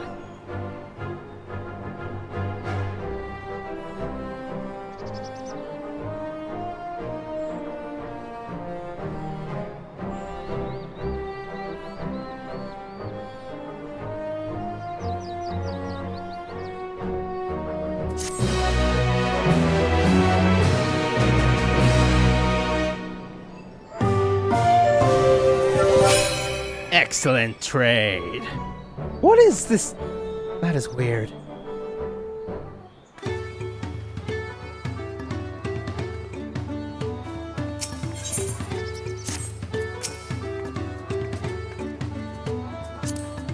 Not you. Master Gobley praised me so confident. Confidence I can be a peddler after all. Well, a bit more confident than before, at least. I'm satisfied with our trade, and I trust you too. Should you have need of more matzo, you know where to come. Even at the palace, I don't think I've heard 10,000 pair jug of anything before. My hands can't stop shaking. Here, you better hold on to it till we get to the Saturday.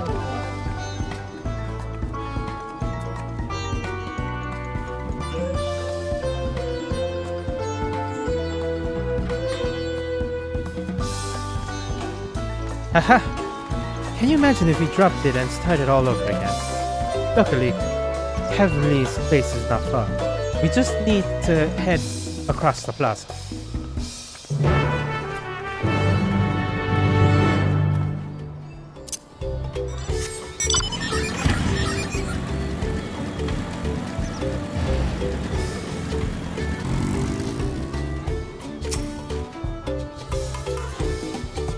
My price is finer. Bring me a jug of premium mezcal, or go bargain with another Saturn maker. That promise looks ready to trade the mezcal now. This is it. The trade we've been looking forward to. Please don't have her drop it, because that's tragic. Still in one piece. Right. Time to make our deal.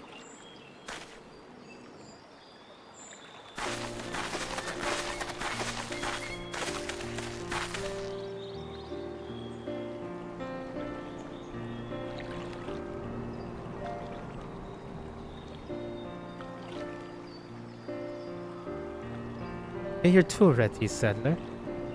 We've brought you the precious mezcal.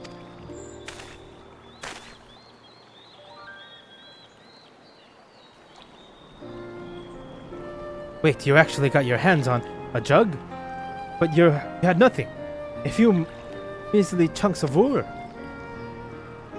What we have was an inspirational trader with a gift for our negotiation.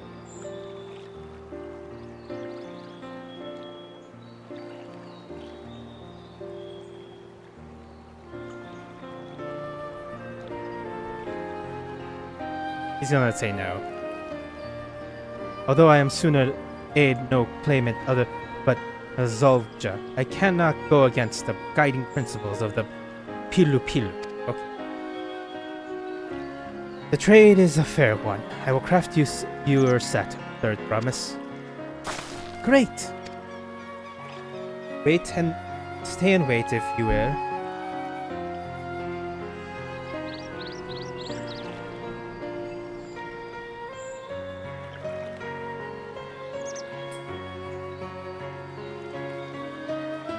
If you will, I have all the required materials, so this won't take long.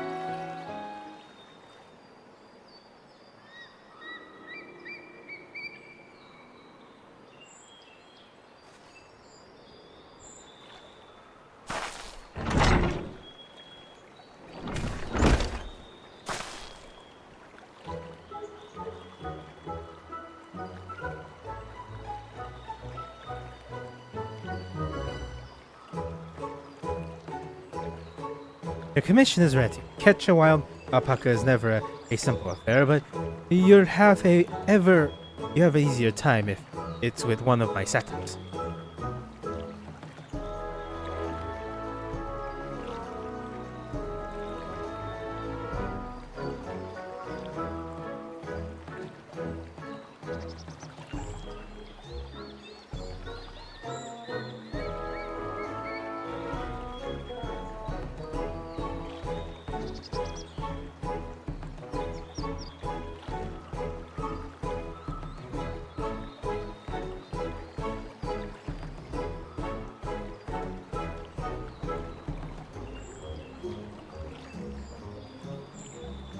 Now, if you don't mind, I have other work needs finishing, and I can taste the smooth mezcal already.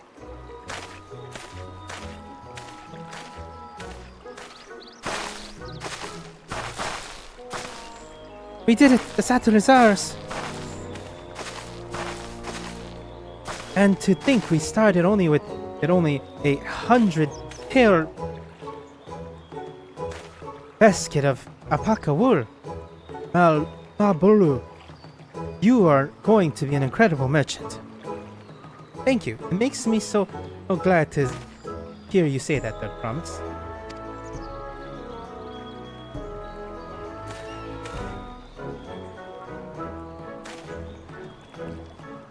We got what we came for, so let's return to the ranch. The others will be waiting.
Let's tell them the good news. It looks like everyone's been pitching in with the alpacas. You've been away for some time. I assume trading was productive? I made the mistake of startling one and caught a glove of spit for my trouble. I'm beginning to understand and Wakalamet's aversion to the animals. Tobli and Arundel had been teaching us how to care for alpaca. One gentle girl will eat the feed straight out of my hands.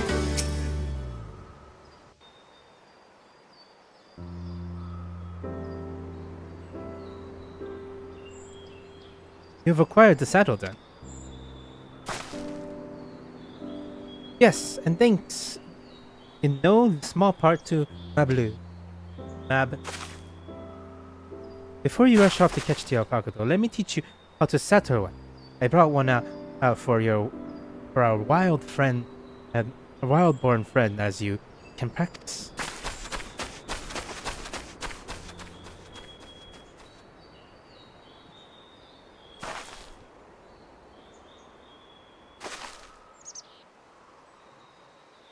I know. That's something I need to learn.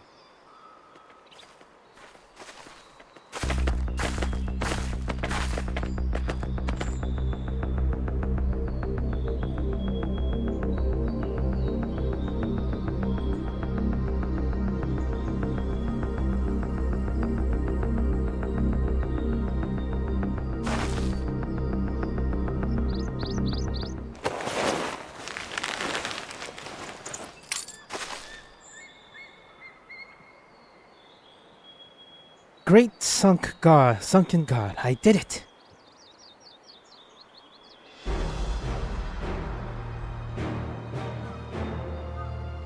I hardly seemed bothered. Much less inclined to spit. So if he was completely accepting of Wakaluk's touch. That is because of the singular scent with which the saddle has been coated. Alpaca find it very soothing.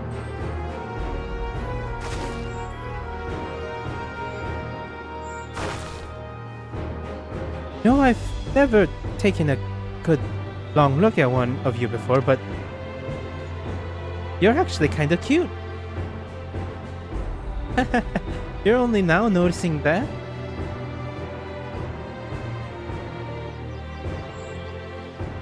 Zorolja, he's back. A golden alpaca. Having done exactly what he set out to do. The alpaca he brought is just nor is it glowing. I've heard tales of such beasts. They say the golden alpaca live a solitary existence deep in the valley, there where it shuns the company of both men and its own kind.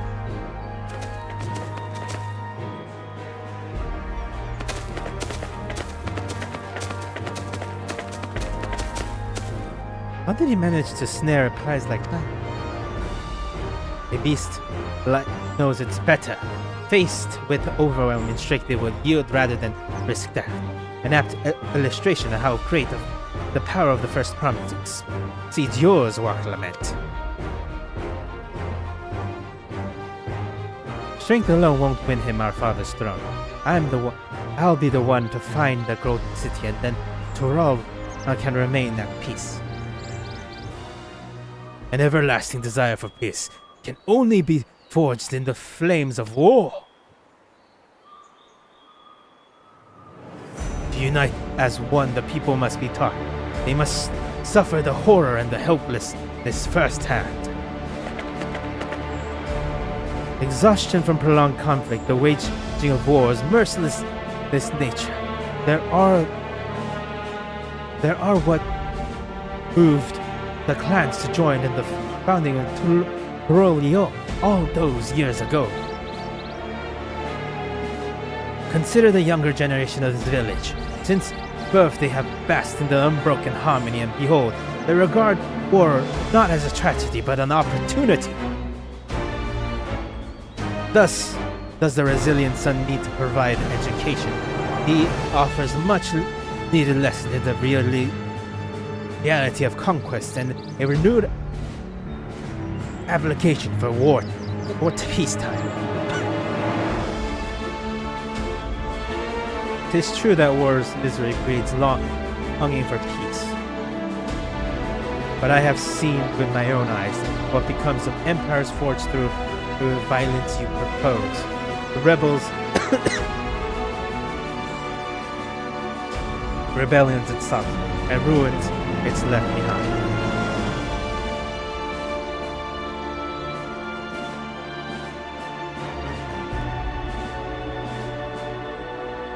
The Guardian Empire was a congregation of simpletons.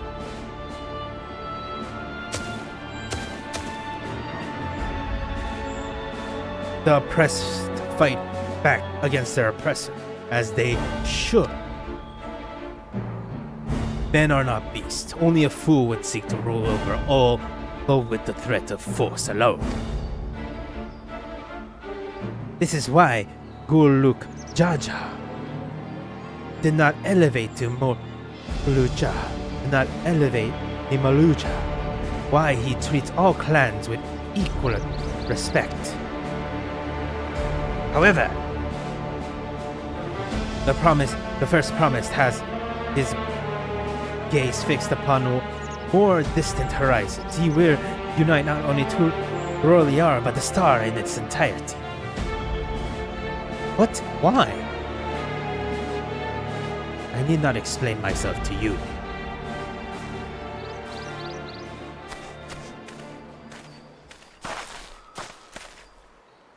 Oh, we're done. We're done indeed. The first promise has completed the feat of gold, which is an appropriately golden flourish. May I present you with your much-deserved feaster?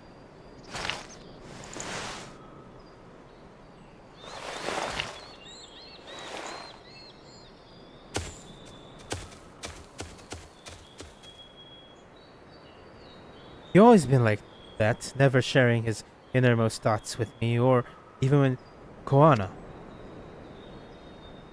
It's like we're not even family.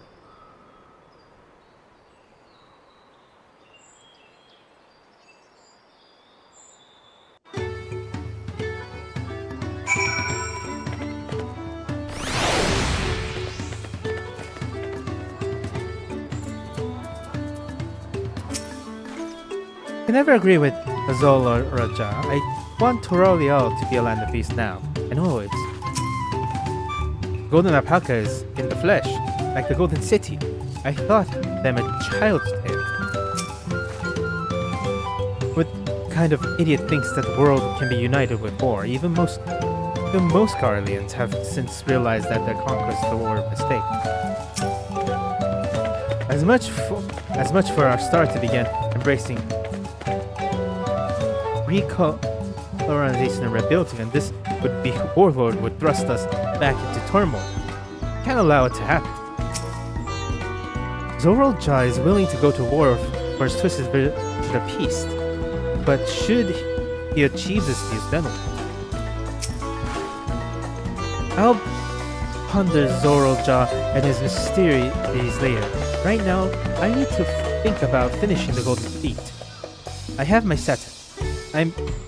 I've practiced how to get used to lead to where the wild alpaca roam. The valley of Orinkanka is northwest of here. Come on, everyone. Even if we can enter ourselves, we can see what Clement off on her hunt.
How deep do you think the valley is? I glared over the edge on the way here, but the mist was too thick and even speculate. I've never set foot beyond this point. The valley is said to be home to fiends far more ferocious than spitting alpaca.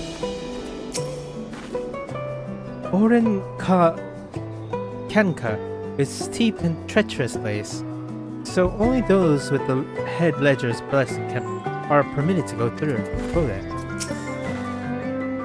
Zoroja might have caught his alpaca first, but that doesn't mean Wakalamat is out of the running. We can do this. Elder is right. The least we can do is let Wakalamat know we're cheering for her. I can do this. I know I can. Cheer.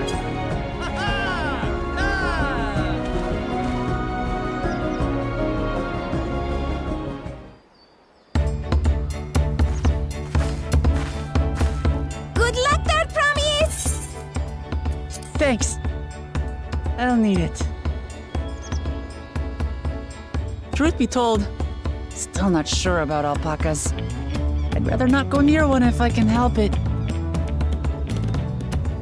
But if I'm to rule this nation, then I'll need to learn how to live with them.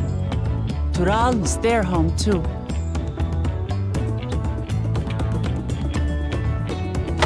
Right. I'm off.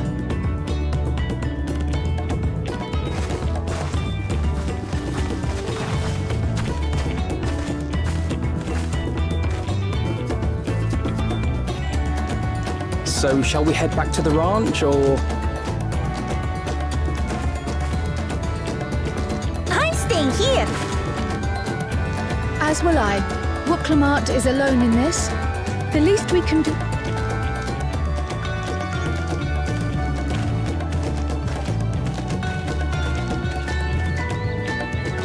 It may be a while yet.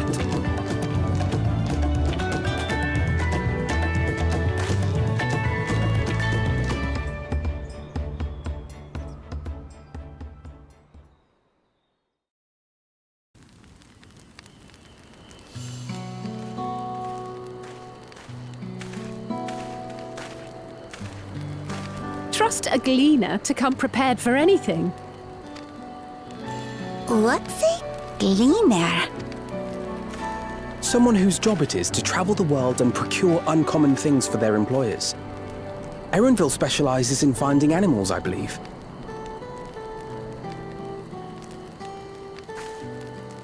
But aren't you a Shaitana from Shaktural? Why did you cross the salt? Shaktural. When I was much younger, the thought of leaving Tural never even occurred to me. But then, some years ago, my mentor tasked me with a difficult hunt. Something I could never find, she said, so long as I clung to the familiar. She suggested that I leave home, leave Tural, and join the Gleaners of Sharlian.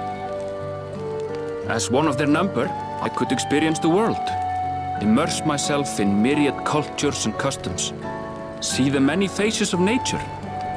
And once I had learned what is truly important, I would find that which I seek. My younger self took those words to heart, and off I went to become a gleaner. Her words alone moved you to leave behind everything you'd ever known? You must have great respect for your mentor.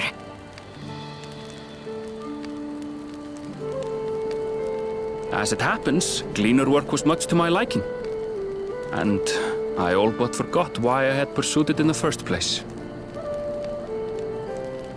Yet, events conspired to put me back on the trail I'd been. Wait, are you saying you were tasked with finding the City of Gold?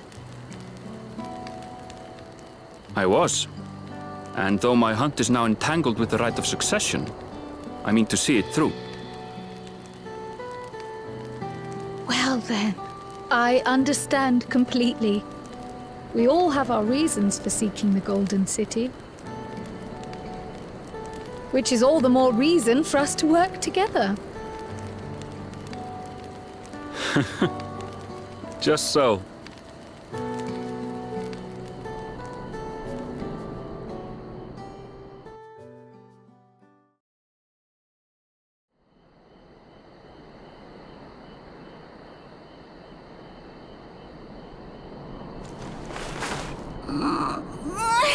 She should have been back by now. What if something's happened to her? We need to tell Tobli. Wait.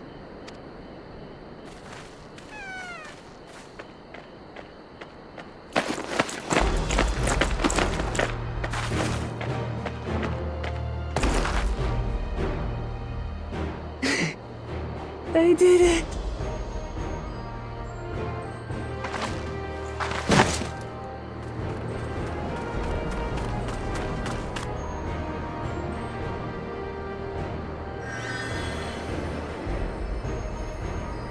You're utterly spent, and small wonder.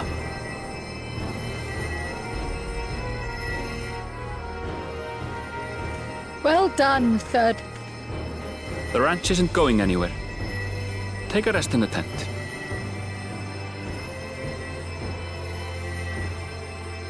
I think I will. Thank you all for believing in me.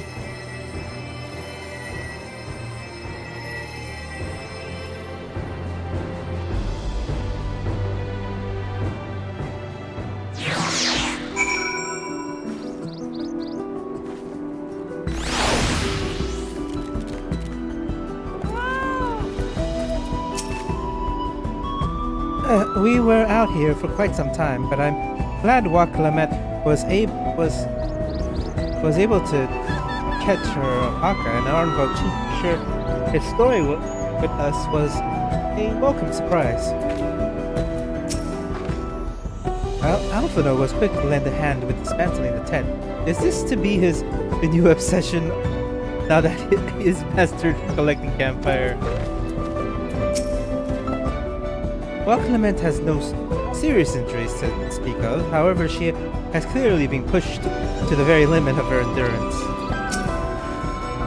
Thanks to Alphino and his healing hands, I can actually stand again. Maybe even walk. I spoke too much. If Wakalamet is up to it, we should be headed back to Toblai. I'm so relieved that the bird of promise came back to us safely, and the alpaca she tamed is a carefree looking beast. Surely this will be enough to satisfy the people.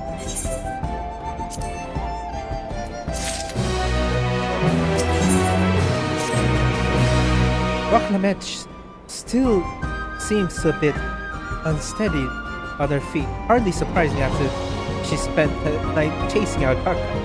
You know what would merit any fatigue? The magic. Like magic though. That tea.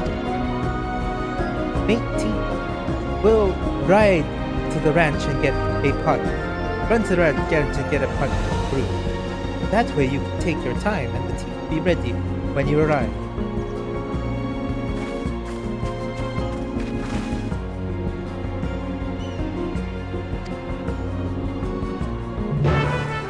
As Malibu is licensed, we shall go slower pace for our exhaust back. Third promise.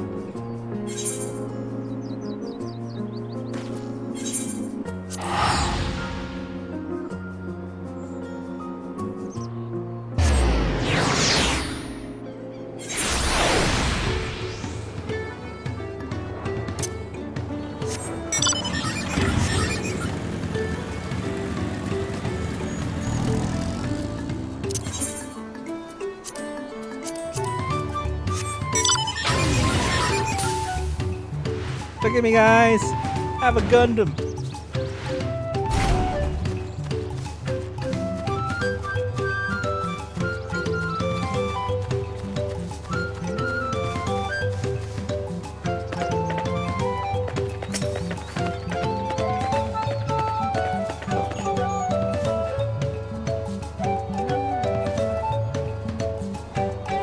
come back ahead of the others, didn't you? I should hurry along with the tea, though. Luckily, man can't be that far behind.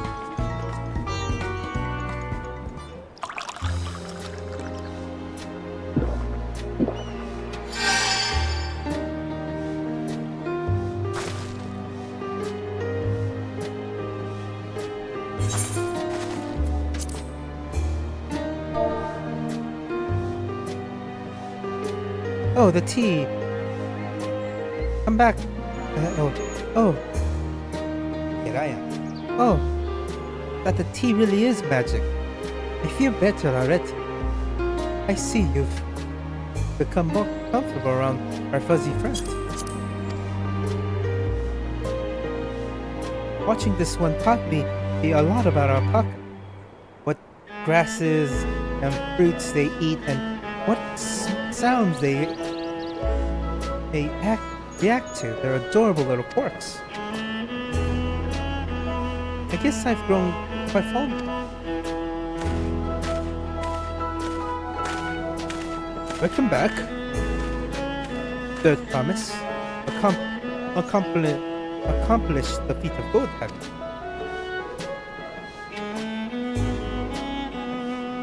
Ah yes, there is no mistaking a valley alpaca.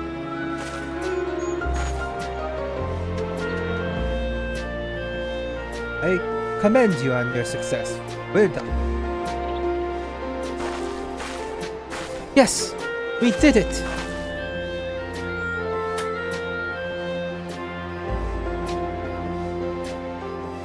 Although I can't find a shiny one like I couldn't find a shiny one like Zoro Ojad.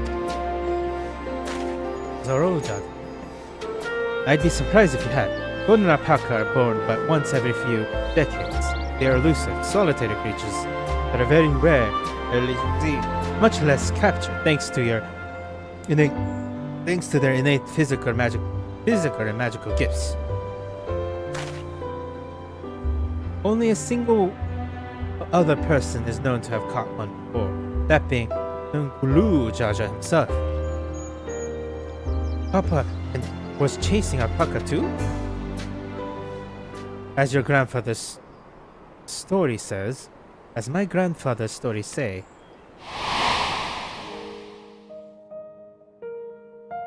it was before the founding of Toroilior, in the time when the mountain giants and the Yorhahu held our people in thrall.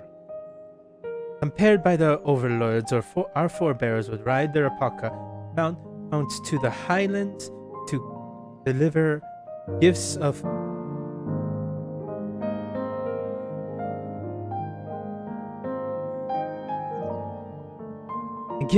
food and other tributes, those which wretched days to your grandfather telling. Then along came the young Ngulu Jaja, yet unburdened by the mantle of Dawntrail. Our people were amazed by this imposing two-headed figure, equal to your hue in stature, and puzzled by his entourage of mismatched companions. Some trembled in fear, believing a new conqueror has come. Yet Ngulu Jaja showed not much inclination. He sat and spoke with us, sipped for the cups of mate tea we offered him, and grew somber when he learned of our plight.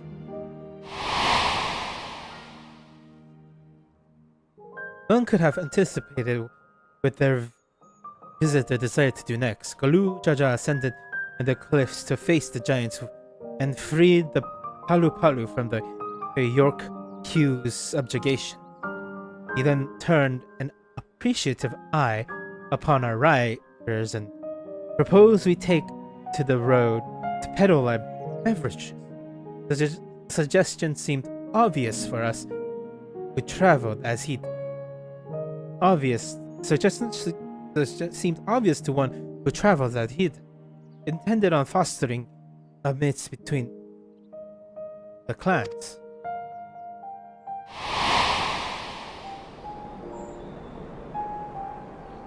So it was that a few words from Galujaja transformed us into the clan of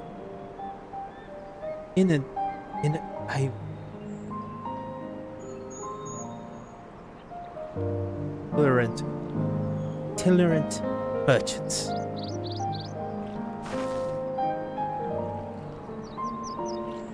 I never heard of that bond Papa forged with Pelupelu spoke of in that way saga is not so detailed. And you may not know that Galujaja sought a sure-footed guide for his trek up into the highlands. Thus did he capture a golden Urpopacha. So both my brother and my father caught the rarest of creatures, while an ordinary one was the best I could manage.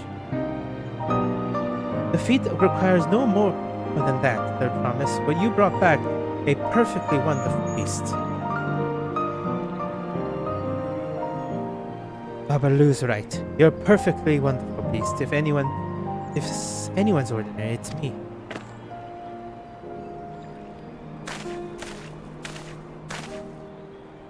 Not only did you accomplish the feat of gold, you also made many trades and brought joy to many people in true Pelupelu fashion. I surely doubt your siblings could have achieved the same result. You should be proud of the accomplishments which earned you your keystone.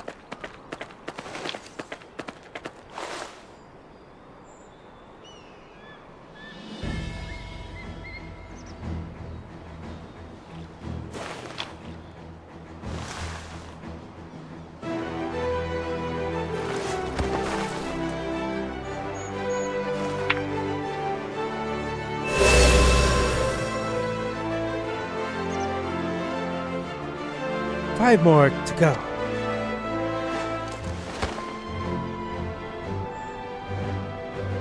You're well on your way, fair princess. But we'd have been lost without you, Pelupelu. Thanks to you, I learned so much about the Pelu people, your customs.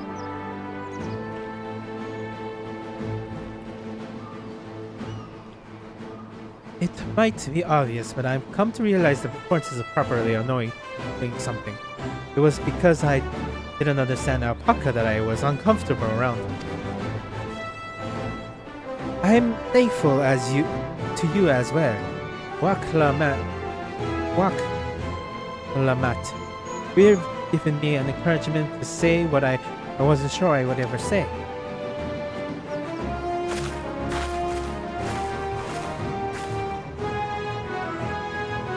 Tablai, I want to leave the ranch and become a merchant. I appreciate everything you've done for me. I've loved every moment caring for the alpacas. But this is something I need to do. I need to walk my own path and make my own trades.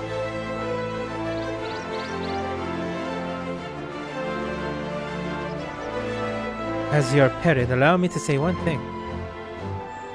I've always tried to give my words lives fulfillment with much happiness as I could provide, yet never one have I wanted to be the only happiness you knew. You have my blessing to walk any path you choose, Pelu. It gladdens me to hear you found your calling. You wish to pursue with such passion.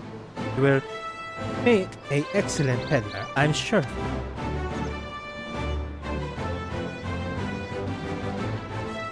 Thank you, Tabla.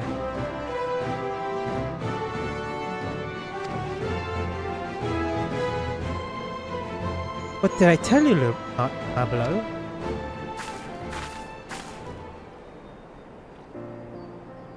There's one last thing I can help you with, I promise. You need to find the Golden City, right? That's the end goal. And I suggest you talk to the York. pure. They once ruled over far more than just Urpopacha and the Pelupelu.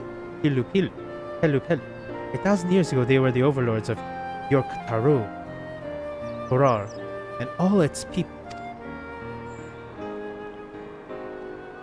During that era, Pelupelu were commanded to search for the city of gold.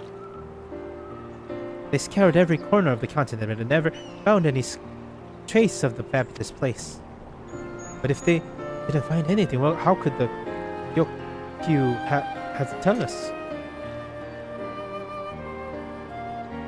Might not have found it, but the fact that they thought to look for it at all makes me curious. Perhaps there's a value in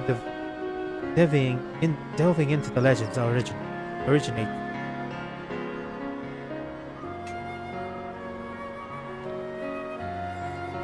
We lose nothing for asking questions. Besides, if we're determined to follow the path of the saga. We'll be visiting the XIV.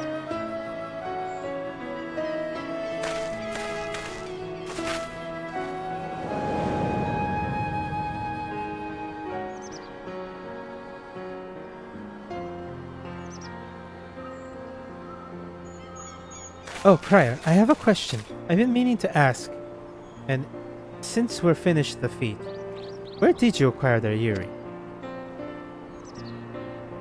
Oh, my earring. Do you recognize it? Yes, piece is just like that. It's first been fashionable in Yorktaru around 20 years ago. Since then, it became common to wear one as a charm for safe travel. 12 years ago. 20 years ago. 20.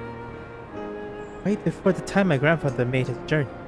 The Dawn servant implied the earring was connected to the Golden City in some way. Surely there are more to its significance than simple fashion. If you want to know how it first came to be crafted, I will try to find out, seeing as it's a regular seller for many merchants. I'm curious to learn about it myself.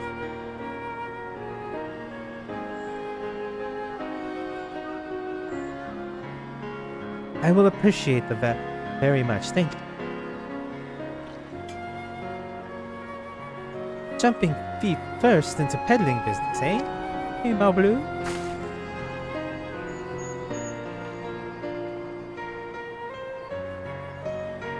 Right then, the 2 keystones down. I say we head back to Toril and plan our next move.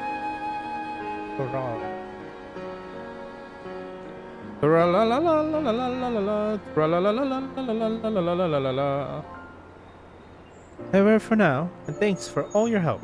I will become dancer, so make sure you set aside your best Matskal for the occasion.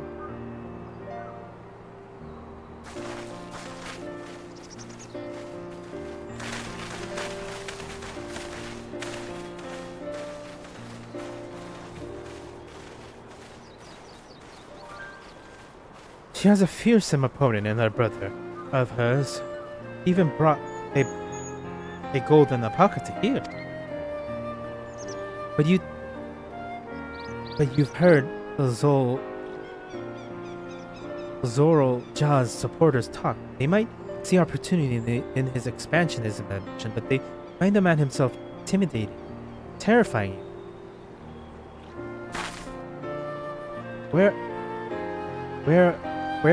I've grown to love Wak Lament. Everyone she meets will come to love her too. That is why she'll win the throne. Might be right, Pelupelu. You might be right.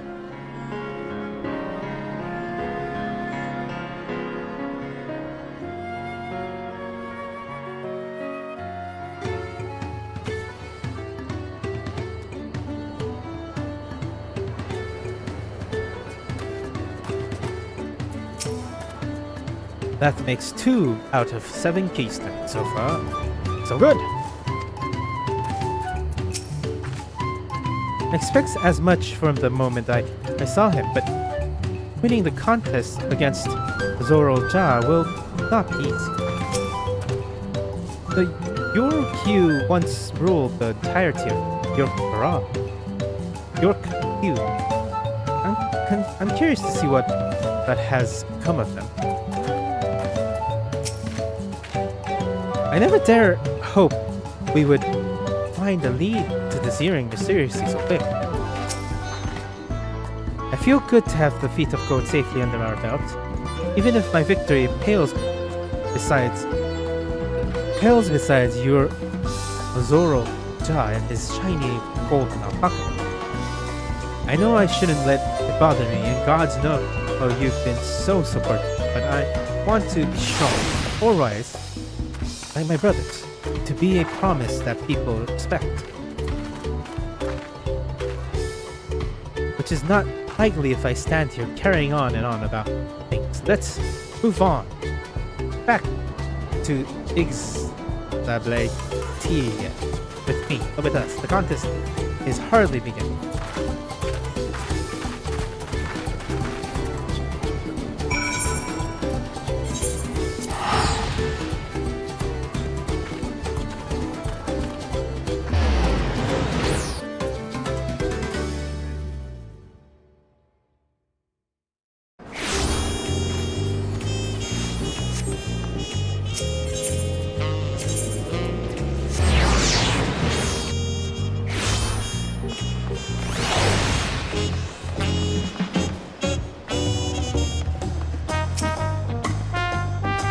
The Pelu remind me a lot of how never let their size slow them down or hold them back.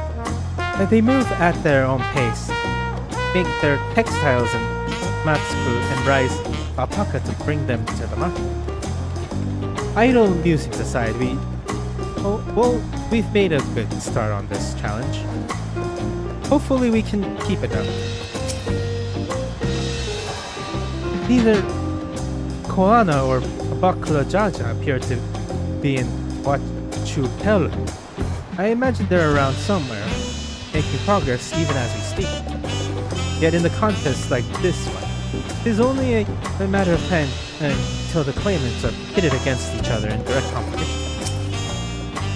I heard that there's a hot spring in Urpopacha. Apparently time is for me. I have not forgotten our obligation to walk lament, of course, having immersed ourselves in the culture of others. Though my participation for new experiences this adventure will has only grown.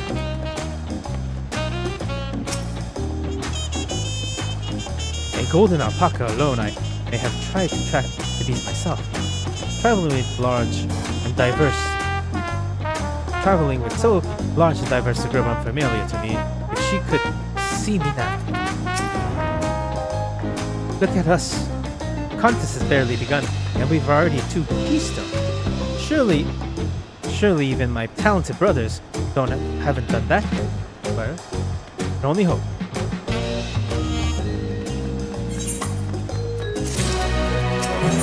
Oh, I need to take this direction real quickly. Ba-na-na-na-na-na-na-na.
Alrighty, let's begin.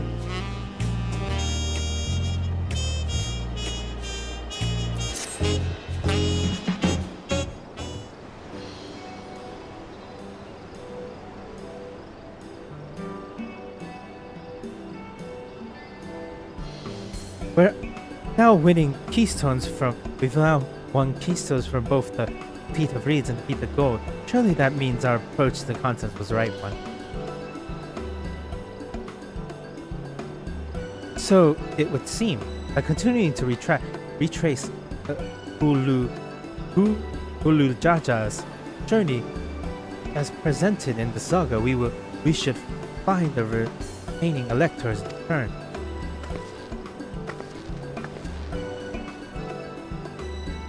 Let's then visit the giants next.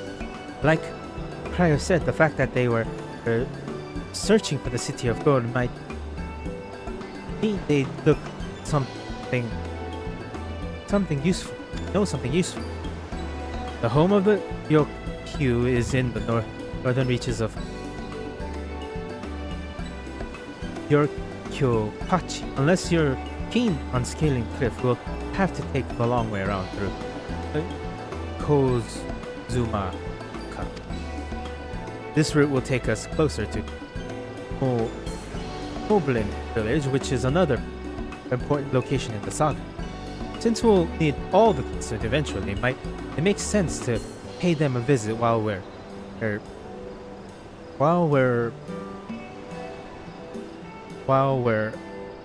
passing through. So we'll call on Moblin first then. Let's head there right now. I'm afraid right now is going to be a problem.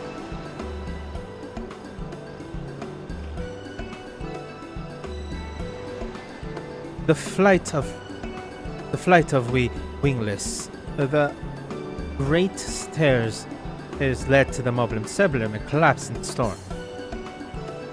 What are we to do then?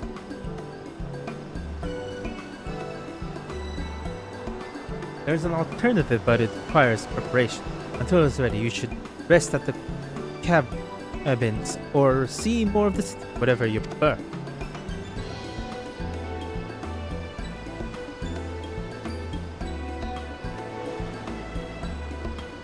Just to be sure, you'll accept my method of travel as long as it gets us to our destination? Of course. Who do you take me for? Then, as your guide, I will see to the arrangements.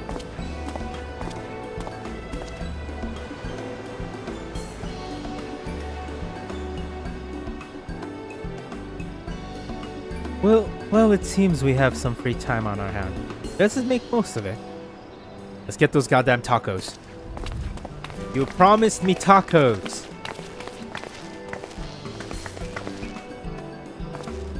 I need to get my axe repaired.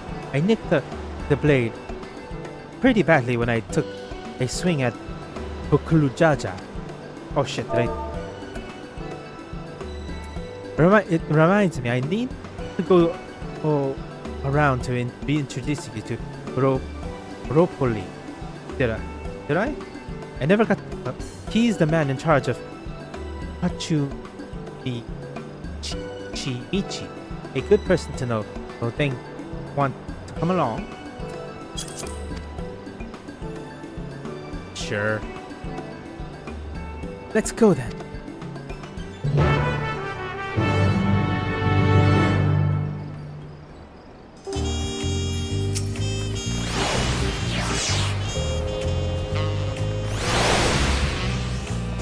Ready? The market of Wachuichi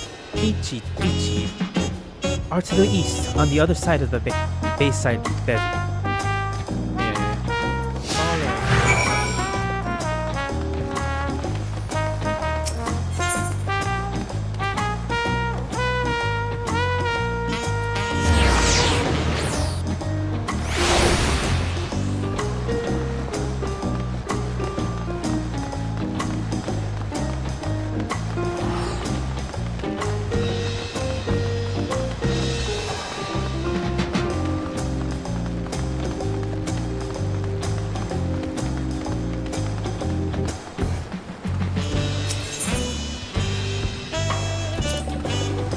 This is Aunt Tia's tacos.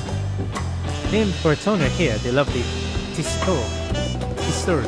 If you're after the best tacos in Tuloria, this place sits at the top top with Bixby Tia. That said, you say that the third princess, but you only ever eat old Broku Via's foods. Come and buy mine for a change. Sorry, Tistor. It's been a while, hasn't it? I swear I'll stop for a bite once this is over.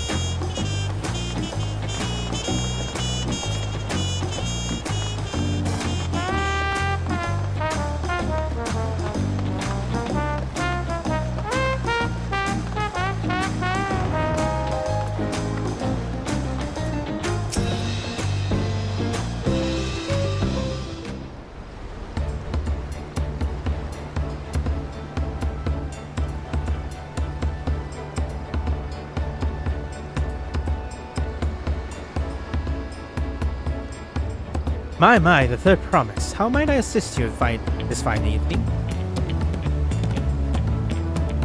Well, we're meant to Ropely. I need to buff a nasty nick off of my axe blade.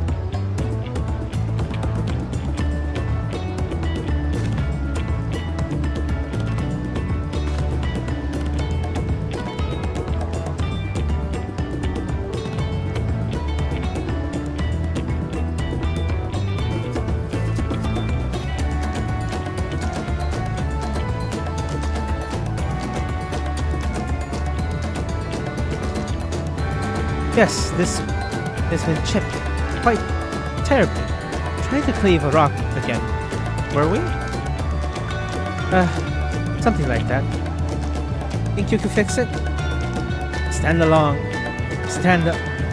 You stand amongst Turolios, most prestigious gathering and of artisans and ask this question. 'Tis child's play. We'll have to repair it if you prepare for you in two shakes of a alpaca's tail. Good to hear. I leave it in your capable hands. Who's your companion, if I may ask? Oh, this is Drac'to, great adventurer I recruited from across the salt. I brought him here to meet you, actually. Thought he might have a reason to visit. Watch you meet you sooner or later. Allow me to introduce myself. I am Urpopacha, humble representative of the Grand Center of Trade. A pleasure to meet you, Drac'to.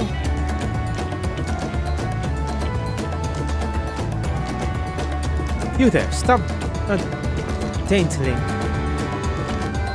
daring in the shadows and announce your business already.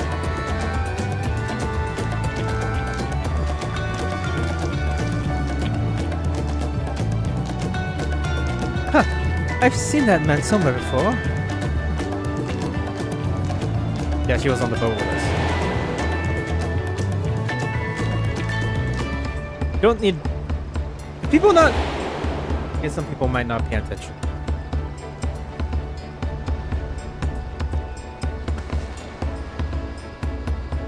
A jewelry maker you met on the voyage over.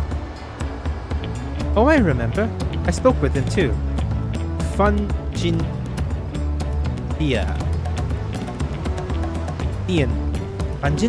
Yes, that was his name. You've been loitering like a feisty Mermire can pluck up the courage to confess his feelings. How put it then? Why are you here? That is to say...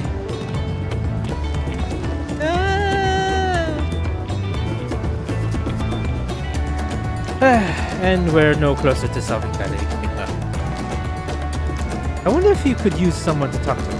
I say we go and ask. Let me know by Willingbro if you find him first.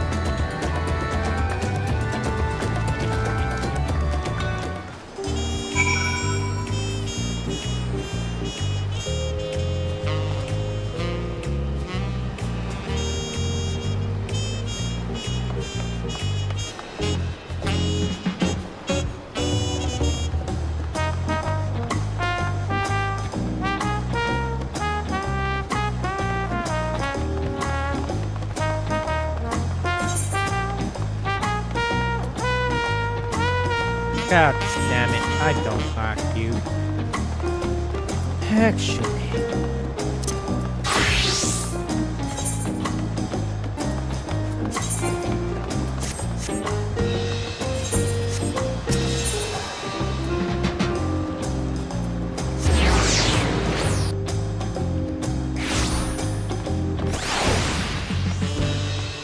Let me unlock the levy.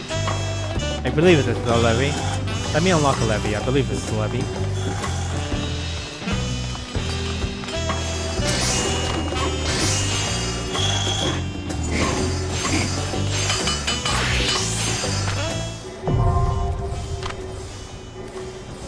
Wind King's Lift.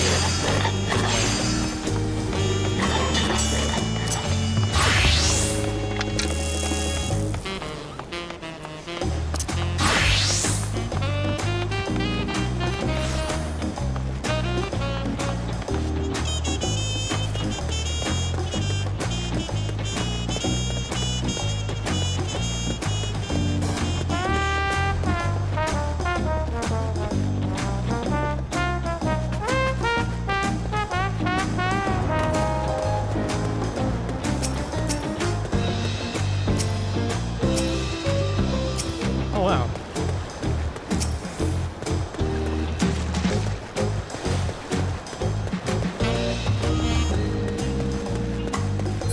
Oh, there's that dumbass.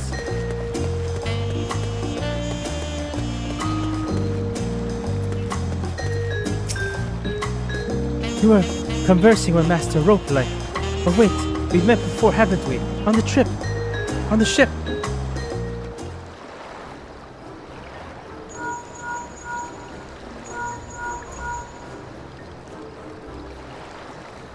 You found him. Good. I'll be right there. Why did you run off like that? Do you have business with Ropeley or not? Please, you needn't concern yourself with my affairs. I'm undeserving of such attention. Huh? What are you going on about? I beg of you, do not ask me to explain. Do not. Sorry, but the more you tell me not to, the more curious I become. Besides, you look like you need a friend. You're too kind. So be it. I suppose I can share with you a morsel of my misery. Before I came to Torolia, I worked as a goldsmith. As to see prestigious jewelry maker in all of...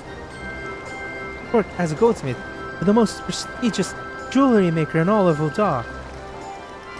Eshtinia aesthetics. Oh, it started off well enough, but as the days passed, everything began to go wrong. Compared to the masterpiece of my talented colleagues, my product was lacking. Mediocre. I lost all confidence, crippling doubt that possessed me, and any veneer of bravado I tried to put forward soon cracked beneath its weight.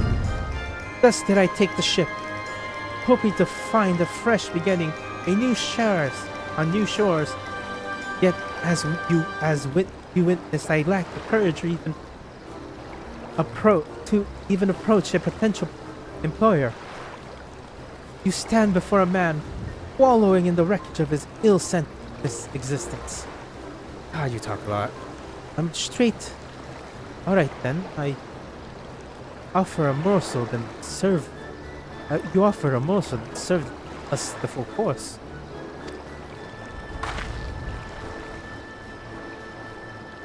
You must already want someone to hear your story. You must have really wanted someone to hear your story. If you like, I could try to find you a few words of advice.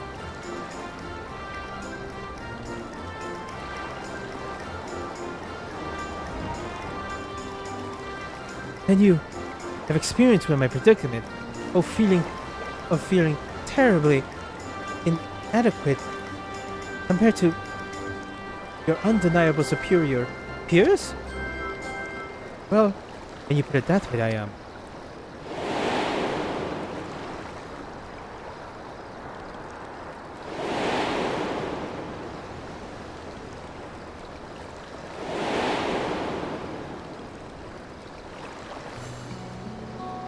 Not me. I am Wakalamet, third promise of Turul the All. Daughter of the Dawn Servant. Oh, of course, you're a member of royal family. Please forgive my presumptiveness. What of you? Have you ever measured your work against your colleagues and found yourself wanting? No, I'm literally Superman. Can't measure your worth by success of others. But in fact, most people measure their success online. Why can I not? Since my work not met the same exact standards, no new commissions will be forthcoming. What then was the point of my becoming a goldsmith?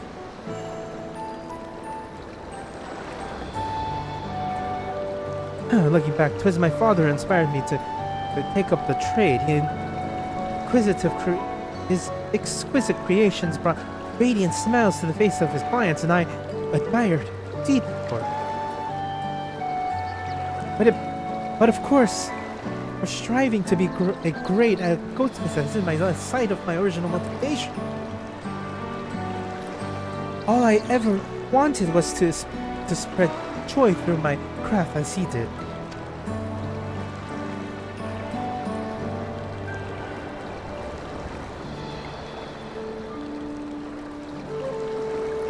Perhaps I will give this one last try.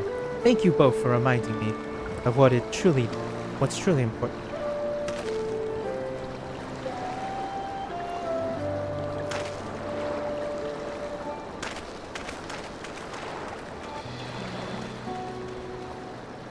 What is truly important.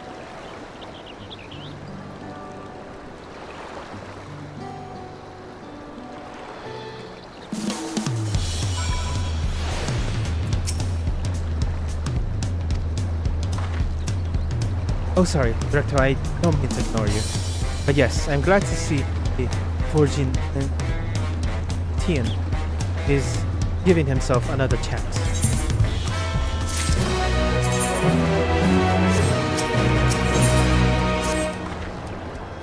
I can't help but wonder if Forging Tian will follow through. Let's see if he's actually going to tell with Roptila.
It was kind of you to come, but you needn't worry. I found my courage.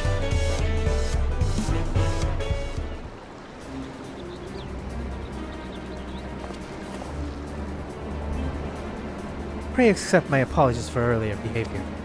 My name is Fortune Tian, and I am a goldsmith for Huda in faraway Ayusu. I realize it is a bold request, but I am sure I'd like to continue practicing my trade here in Oachu no Michi if you would have me. I ask only for an opportunity to bring happiness to others with my creation.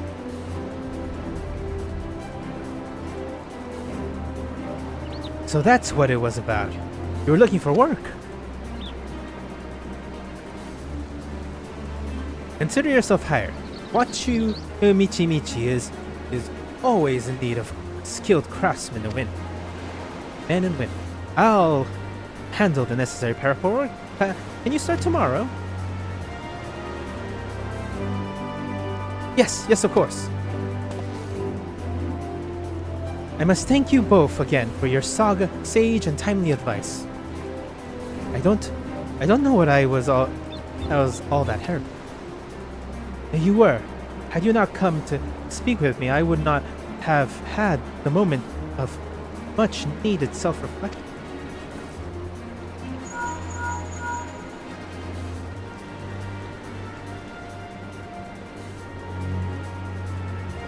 The arrangement has been made.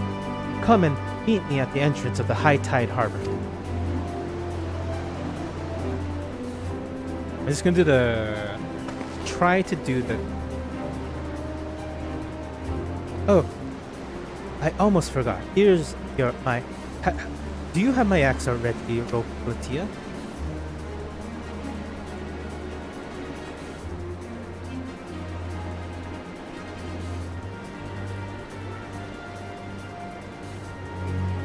Ready and waiting.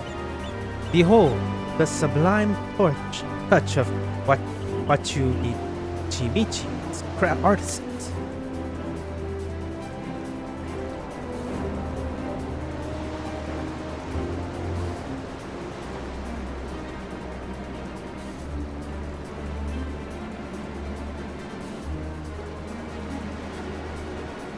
Oh no, it's as sharp and deadly as the first day I held it. Oh ho! Thank you.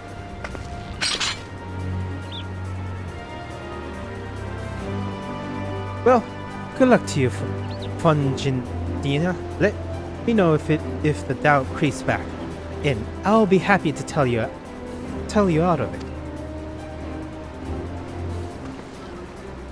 As for us, we'll head to the harbor. Won't want Ev to keep her Ehrenwald waiting.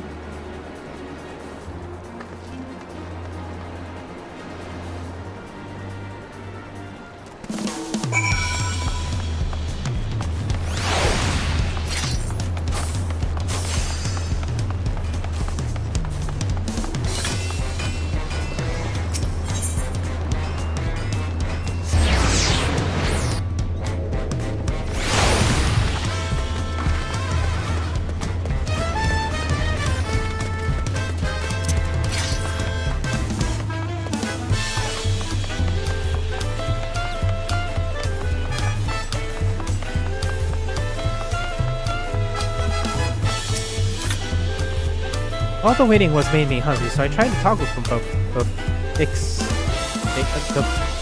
Catman and the Lizard Lady. I prefer the Tsohg spicy version. I went to re-examine the Pelupelu saga. Should we continue apace, we should soon come face to face, or rather face to knee, with the enormous Urpopacha. I am told some of them tower over even the hulking Pelupelu.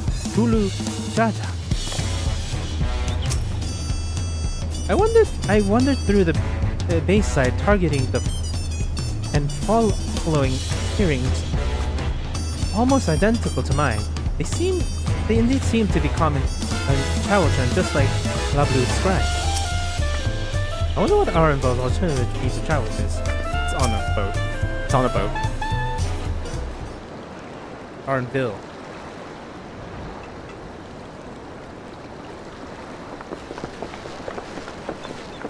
Enough with the secrecy. What is your big plan? What's this big plan of yours? Goddamn dyslexia. Look over there, that is my big plan.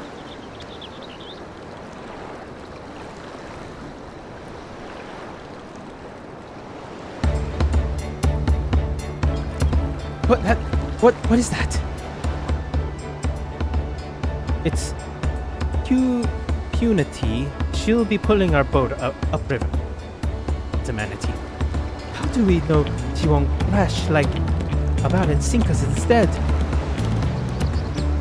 They're gentle and timid creatures. For the most part, she's unlikely to cause a fuss unless you make give her reason to.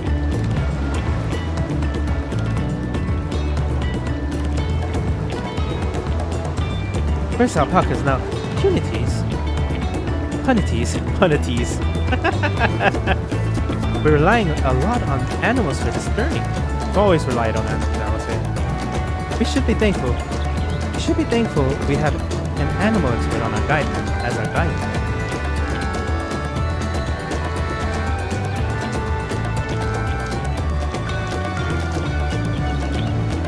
But did it have to be my old nemesis, another boat?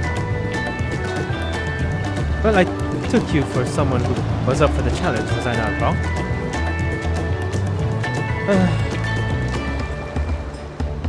Long ago, when fighting still raged between the clans, the inhabitants of Kozuma Kuri rode these riverbirds to move swiftly through hostile territory. But the vessels who see like us seem little use, while Travel now is a thief, but I was able to borrow one from one of the few which remained. I did consider a dirigible, but the pilot told me that the updraft near the fall would make landing difficult.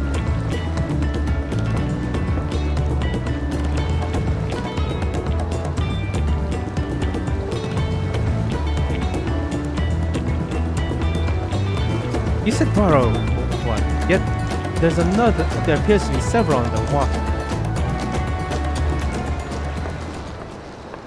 Koana?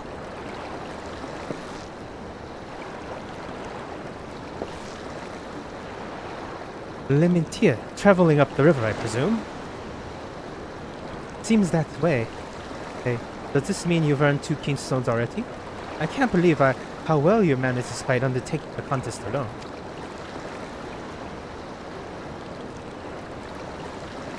I was never alone. I've had my own entourage with me since the beginning. My friends, it's been, well, not that long. Urianger! The banquet, Urianger, what are you doing here? I was courting a promise. The same as you. I've heard much of the incomparable Archons during my time at the studio. As soon as the contest would confirm, I thought who better to recruit to my cause. I contacted the Skull Larch, who arranged an introduction with these two gentlemen. The second promise had specific requirements. They who would be his assistants would suppose both proven survival skills and mastery of arcane arts. Thus did Bankred and I receive assignments. My own studies concentrate on technology which our people could readily use. Such inventions born of magics are clever and engineered. But magics are concerned, I cover only the foundation. Knowing you two, I expected you have other reasons for accepting the job.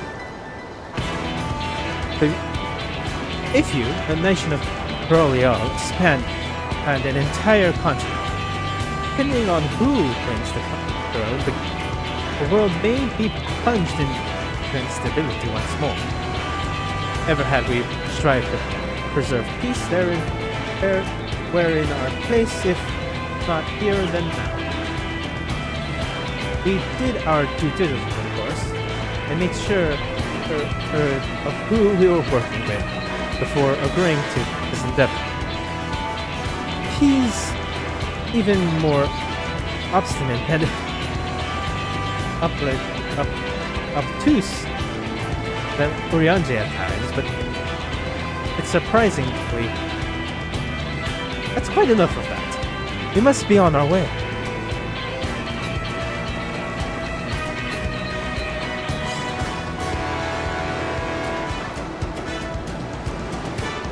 Wait, I have one question for you. Koana and Waklament are vying for the throne as Koana's entourage. Does this mean your resolve to defeat all his employees, including us? We're sworn to do all in our power to win this contest with Koana, even if it means competing against our own comrades. We intend to hold nothing back and expect you to do the same. and we won't disappoint you.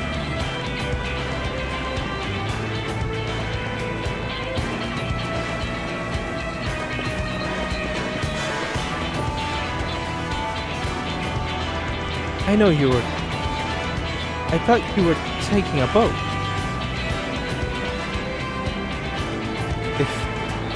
If even you had been forced to walk on water,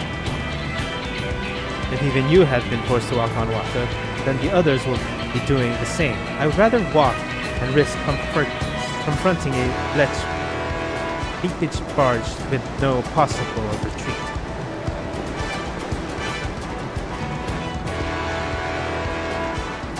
It's true I can't stand boats, but I trust the route Ironbolt has chosen for us.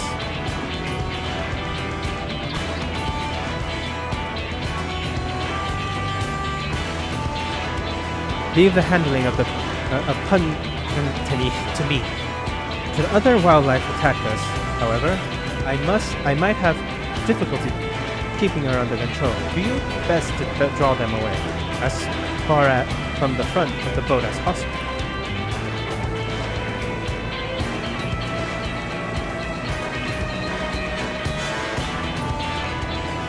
Then we shall remain on board and stand guard.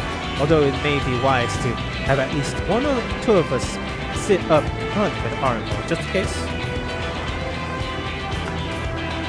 I'd like to stay on the deck. I'm eager to put my pictomancy to the proof. I'll take my chance to show you that I can hold my own in battle. Then Cryo will stand guard with Drac'to.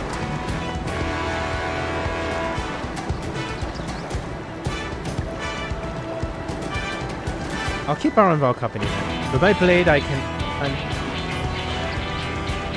respond more quickly to threats than Alpha. Think. If a fight breaks out, I'll try to stay out of your way. And I'll endeavor to provide aid when it happens. I can do that as well. We shall cover most eventualities. Secure your gear on board a berth when you're ready.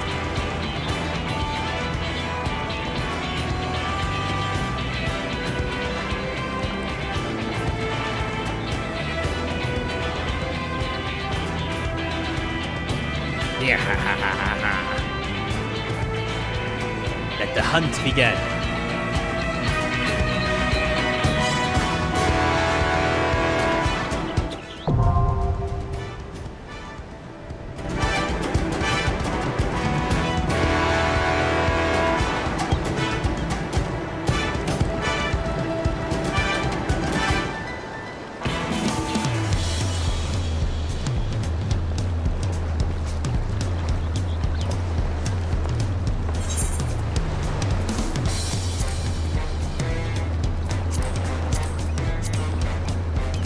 Oh. Idiot. How long this will take?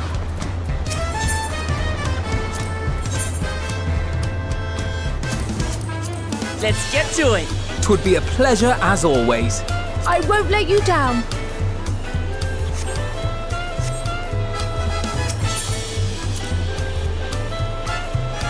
This should be a good opportunity for you to see how far my training has progressed. We can't stand here all day debating the danger ahead. We have a contest this way. As Koana said, once we're on the boat, there'll be little room for fight and nowhere to run. We must be prepared for all manners of threat.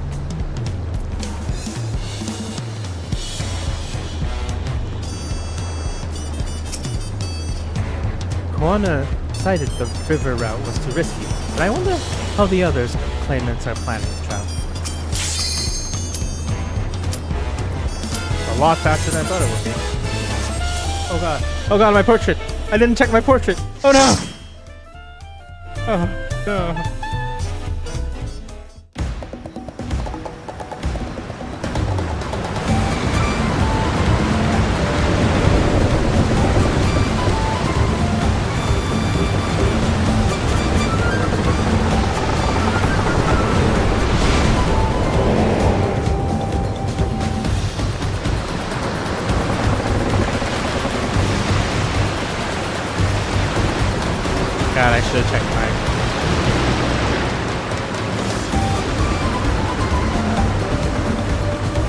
Is it 2 Pictoman? Is it 2 Vipers?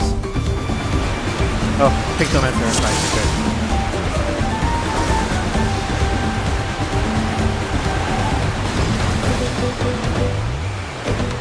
I think this is a good party. Okay, what else is there going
Prime Penalty.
No, my last part.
Damn you, Tancred!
God, that's freaky.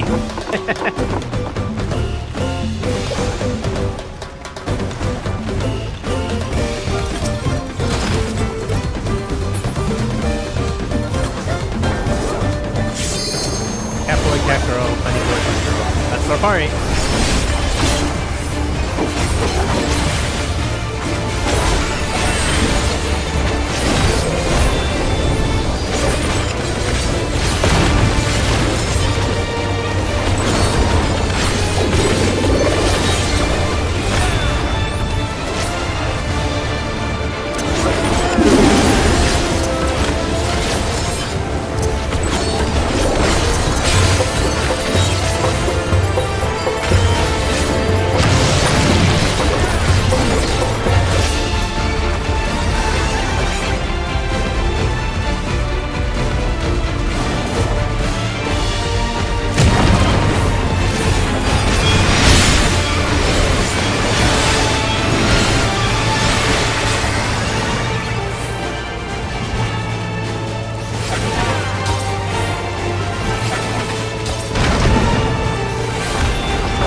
No, my power.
Apex Predator.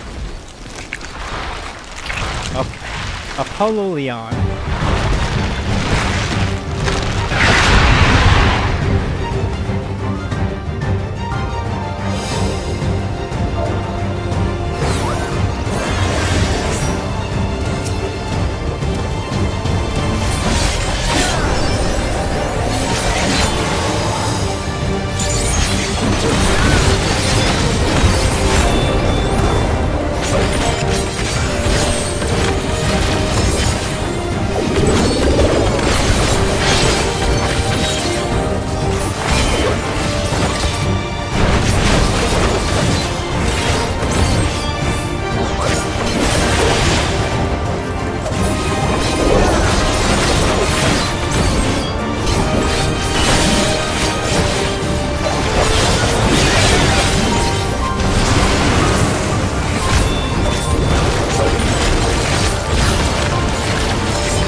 Plunger down!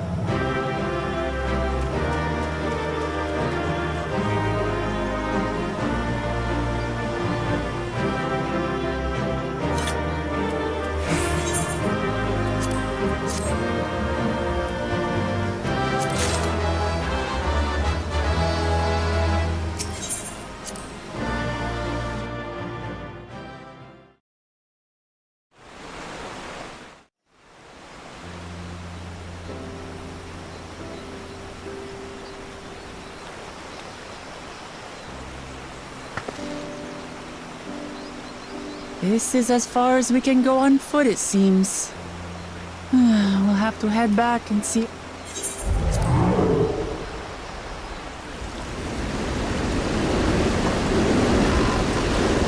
Hey!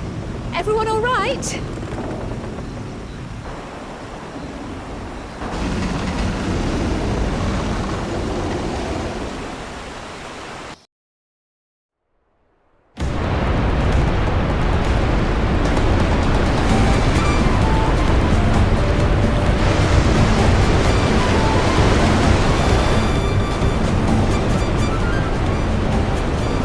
Don't worry, we'll catch up. Those caverns are traversed were dug by Yorn in their search for the city of gold remnants. And I appreciate the lesson, oh wise guide, and we land this boat anytime soon. For our river, our journey is almost over. For proof of that, you need only look ahead.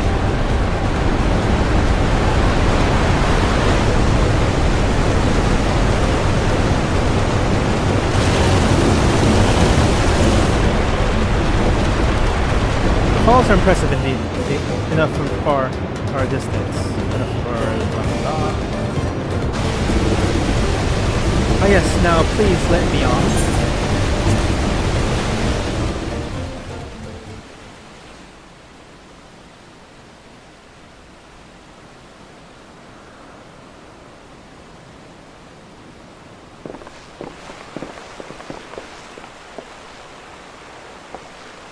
Oh no. No more boats. No more boats.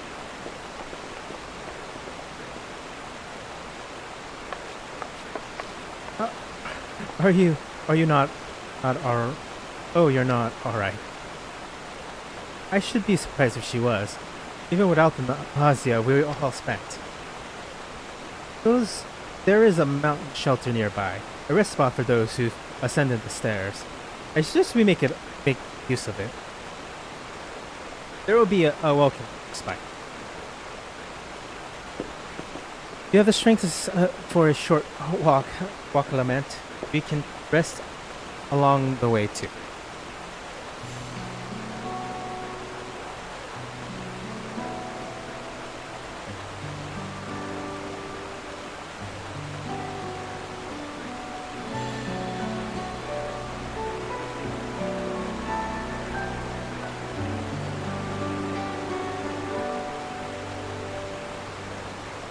Damn it all.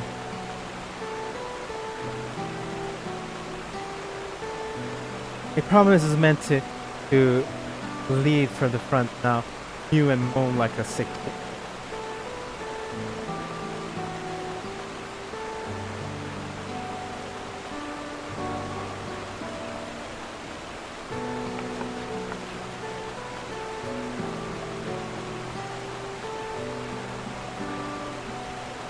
Proclamant.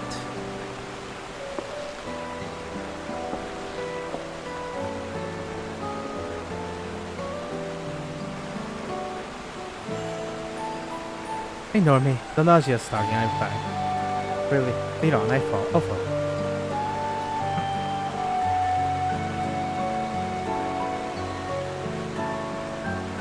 Very well. But if I might say one thing, it's best a promise or a claimant of the throne doesn't mean you can't be seen to struggle. You needn't bear this burden no less. So please don't hesitate to talk to us. We're always willing to lend a ear.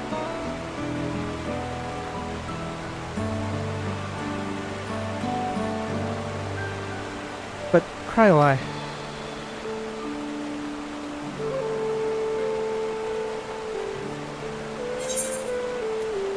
lean on each other's skill a leader requires.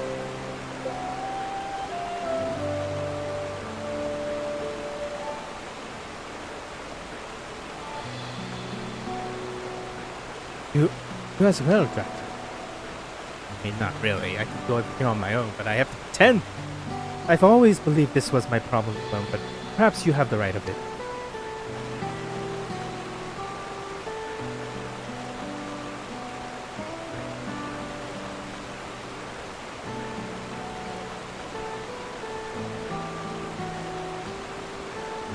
Alright, I'll talk about things. Just give me a moment to collect my thoughts. Of course, as long as you need.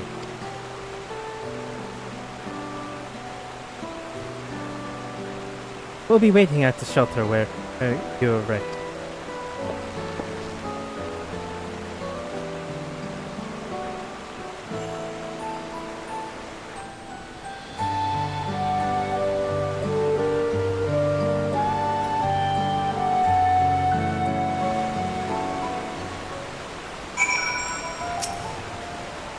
I've long felt that I could never tell anyone what I was confused or hurt. That admits to weakness that will name. And if you saying you're willing to listen, then there are things I'd like to talk about. But not here. I'll catch up with come on. Let's catch up with the others. Oh, is this a new map? Another part of oh, okay, I like it. I like it better now.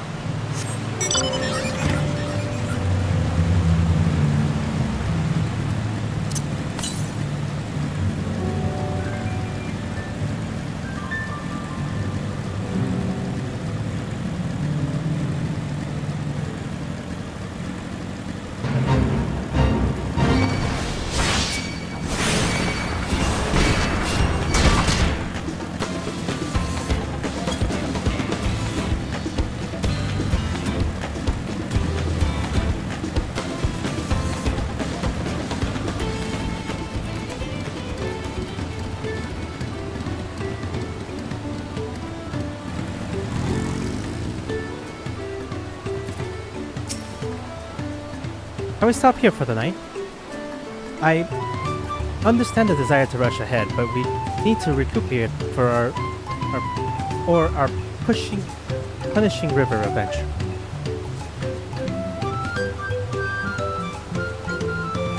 Then let's settle in. We'll need to cook fire and a meal prep for the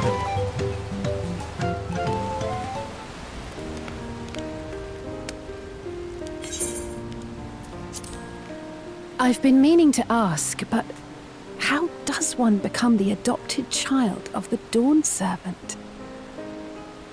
I was but a ball of fuzz at the time, so I don't remember much. My earliest memories are of life in the palace.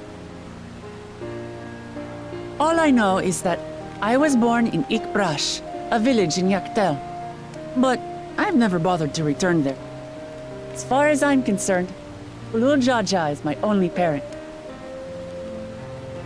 I quite understand. I have no memories of my birth parents either. For a while, I wanted to learn who they were. But over time, that curiosity waned. Galuf was my dear grandfather, and he was all I needed. So our situations were quite similar.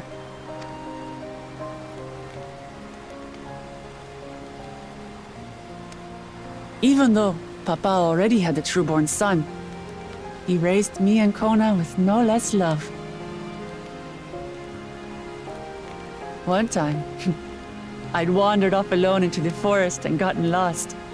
Before I became a meal for some beast, Papa dropped everything and came to my rescue.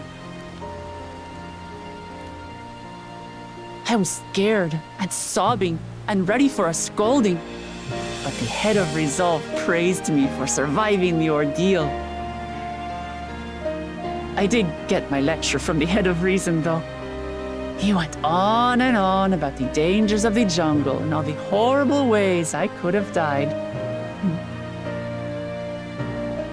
Growing up, Papa was kind and patient, but a tyrant when it came to training.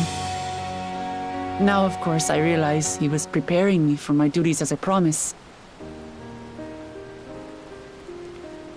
For all the good it did. There's so much I failed to learn about my own country. Whether it's alpacas or Ihihana, I hardly know anything. I've lived such a sheltered life, yet convinced myself I understood Tural and its people.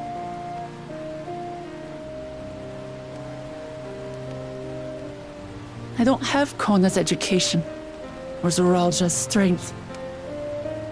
I'm all bluff and bravado, not fit to bear my title.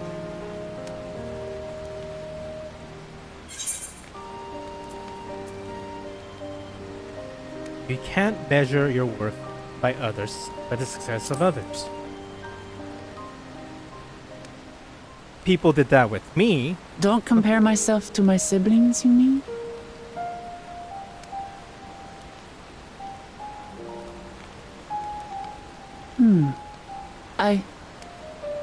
I think I see what you're saying. My reasons for joining the contest have nothing to do with my brothers. It's always been about the Turali and what I can do for them. You said it yourself. How important it is to properly know something. To hear the voices of others, empathize with how they feel, and think how best to serve. In so doing, you'll come ever closer to being the person you wish to be.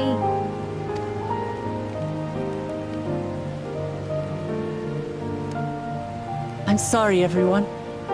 I've been a fool. From this moment on, I'll stop trying to be the promise I'm not. I won't feign strength to hide my weaknesses. Step by step, I'll learn all there is to know and love about Tulihiolal and my fellow Turali.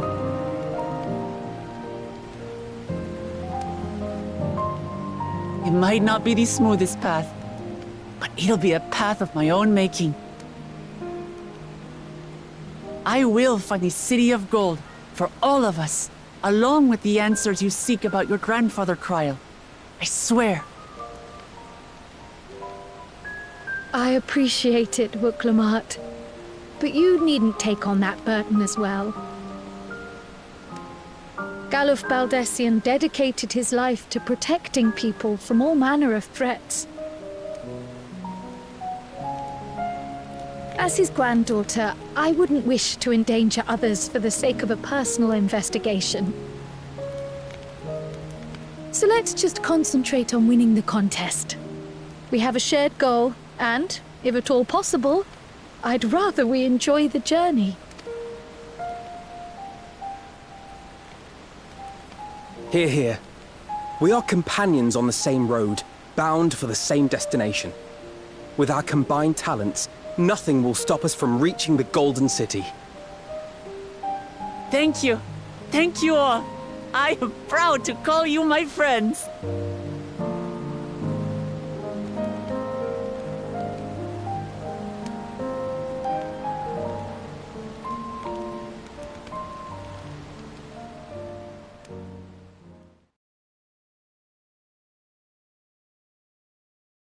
Somewhere in the second promise camp. Wow. Thank you. Thank you all. I am proud to call you my friends. They seem to be enjoying themselves. Are you sure you don't want to go and say a word to your sister? Nay, there is no need for that. But what of you two? Wuklamat's allies are your comrades. It must feel strange to be rivals. Helping you has made us rivals, aye. But we're not about to break into fisticuffs over it. Unless, of course, it is a matter of winning or losing the contest. Then I'll have no qualms about... Despite our long history, never have I been given the chance to test myself against our companions. The thought stirreth within me a most unexpected sense of competition.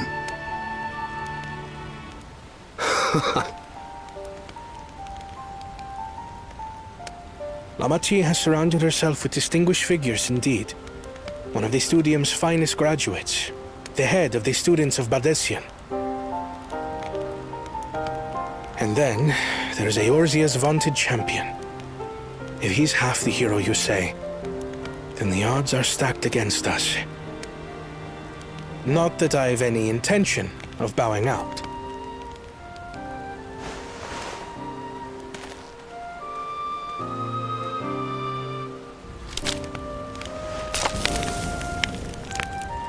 Our time in Urpopacha only served to strengthen my resolve. We saw how a single storm cut off the alpaca roots and threw my people's lives into disarray. Such uncertainties are why I advocate for the adoption of Sharlayan innovations, that Tuli Yolal might know greater stability and prosperity.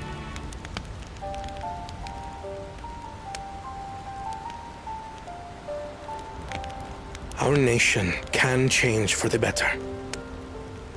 And I will be the man to change it. Well, it's a start. I imagine your experiences on this journey, all the things you'll hear and feel and think, will help you refine that approach.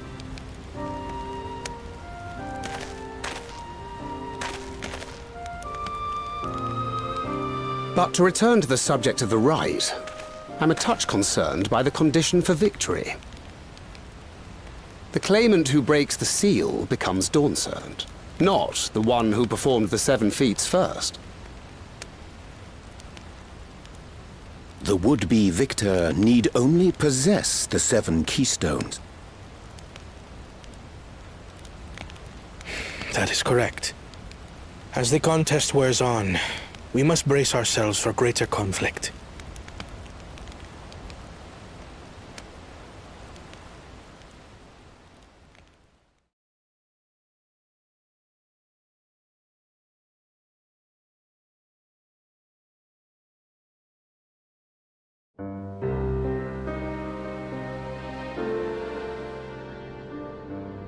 Your rivals still lag behind. The second and third promise may have recruited competent lackeys, but none. How can they hope to compete with the resilient son? The only child ever sired by a two-head. Only the ignorant or foolish could fail to see. Such titles mean nothing.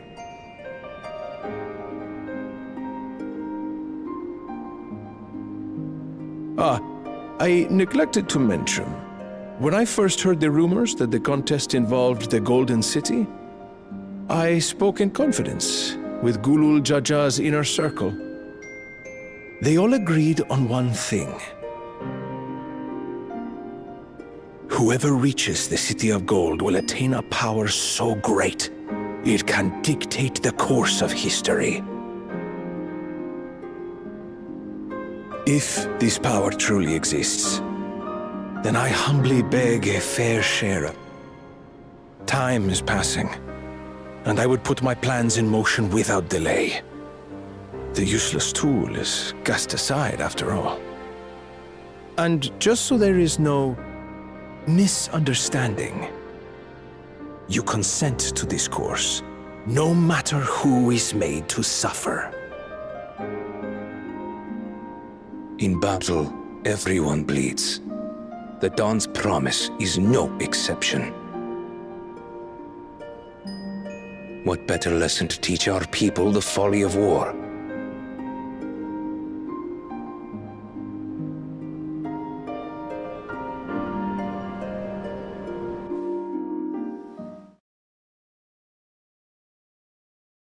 Meanwhile, with Boklo Jaja, earlier with Boklo Jaja.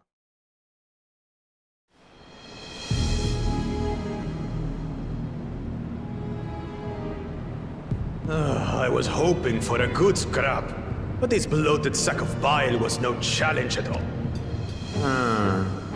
I wonder if... Be ashamed to lose a plaything, but we'd still have 2 more. If I may ask, Chosen One, what are your plans for Tuliyollal after you take... Plans? What makes you think we care about all that? We care only about the contest.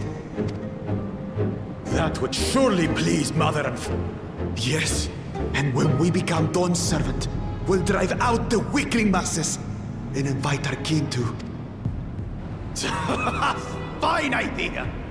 Our family deserves better! But do it then! We must catch up to that one-headed pretender and remind him of the natural... I made it. I thought we were missing someone. Oh, I feared I was done for when I fell from the boat. Yet, somehow... Oh, my arms, I can barely lift them. If I could just... You expect us to wait for you? Those who can't keep up will be left behind. My brother has spoken. March, or be fodder for the beasts. But I followed the teachings! Everything I've done, everything I've sacrificed, all has been for the blessed seedlings. Wait. Don't leave me behind! I'm begging you!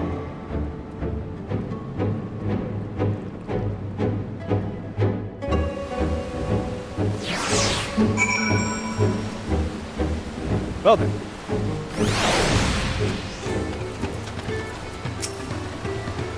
I'm glad we could take a moment to talk things through. Wakalamat seems much better, happier for it. It doesn't matter if Wakalamat's scared of alpacas or gets sick on boats, if it doesn't change who she is or what she means to her people. I have some small experience with pressures of leadership and crumbling beneath its weight, so you well know, as well you know, if anything good can be said, have come to my failures, I hope it's my capacity to help others avoid similar mistakes. It is glad to see Wakalama more sure of herself. Be able to say these things has brought me much relief. If it's like a stone has been lifted from my chest, and I can take a full breath at last. I don't want to encumber myself like that again. I want to be better. I'll be better. If anyone for myself and for my people.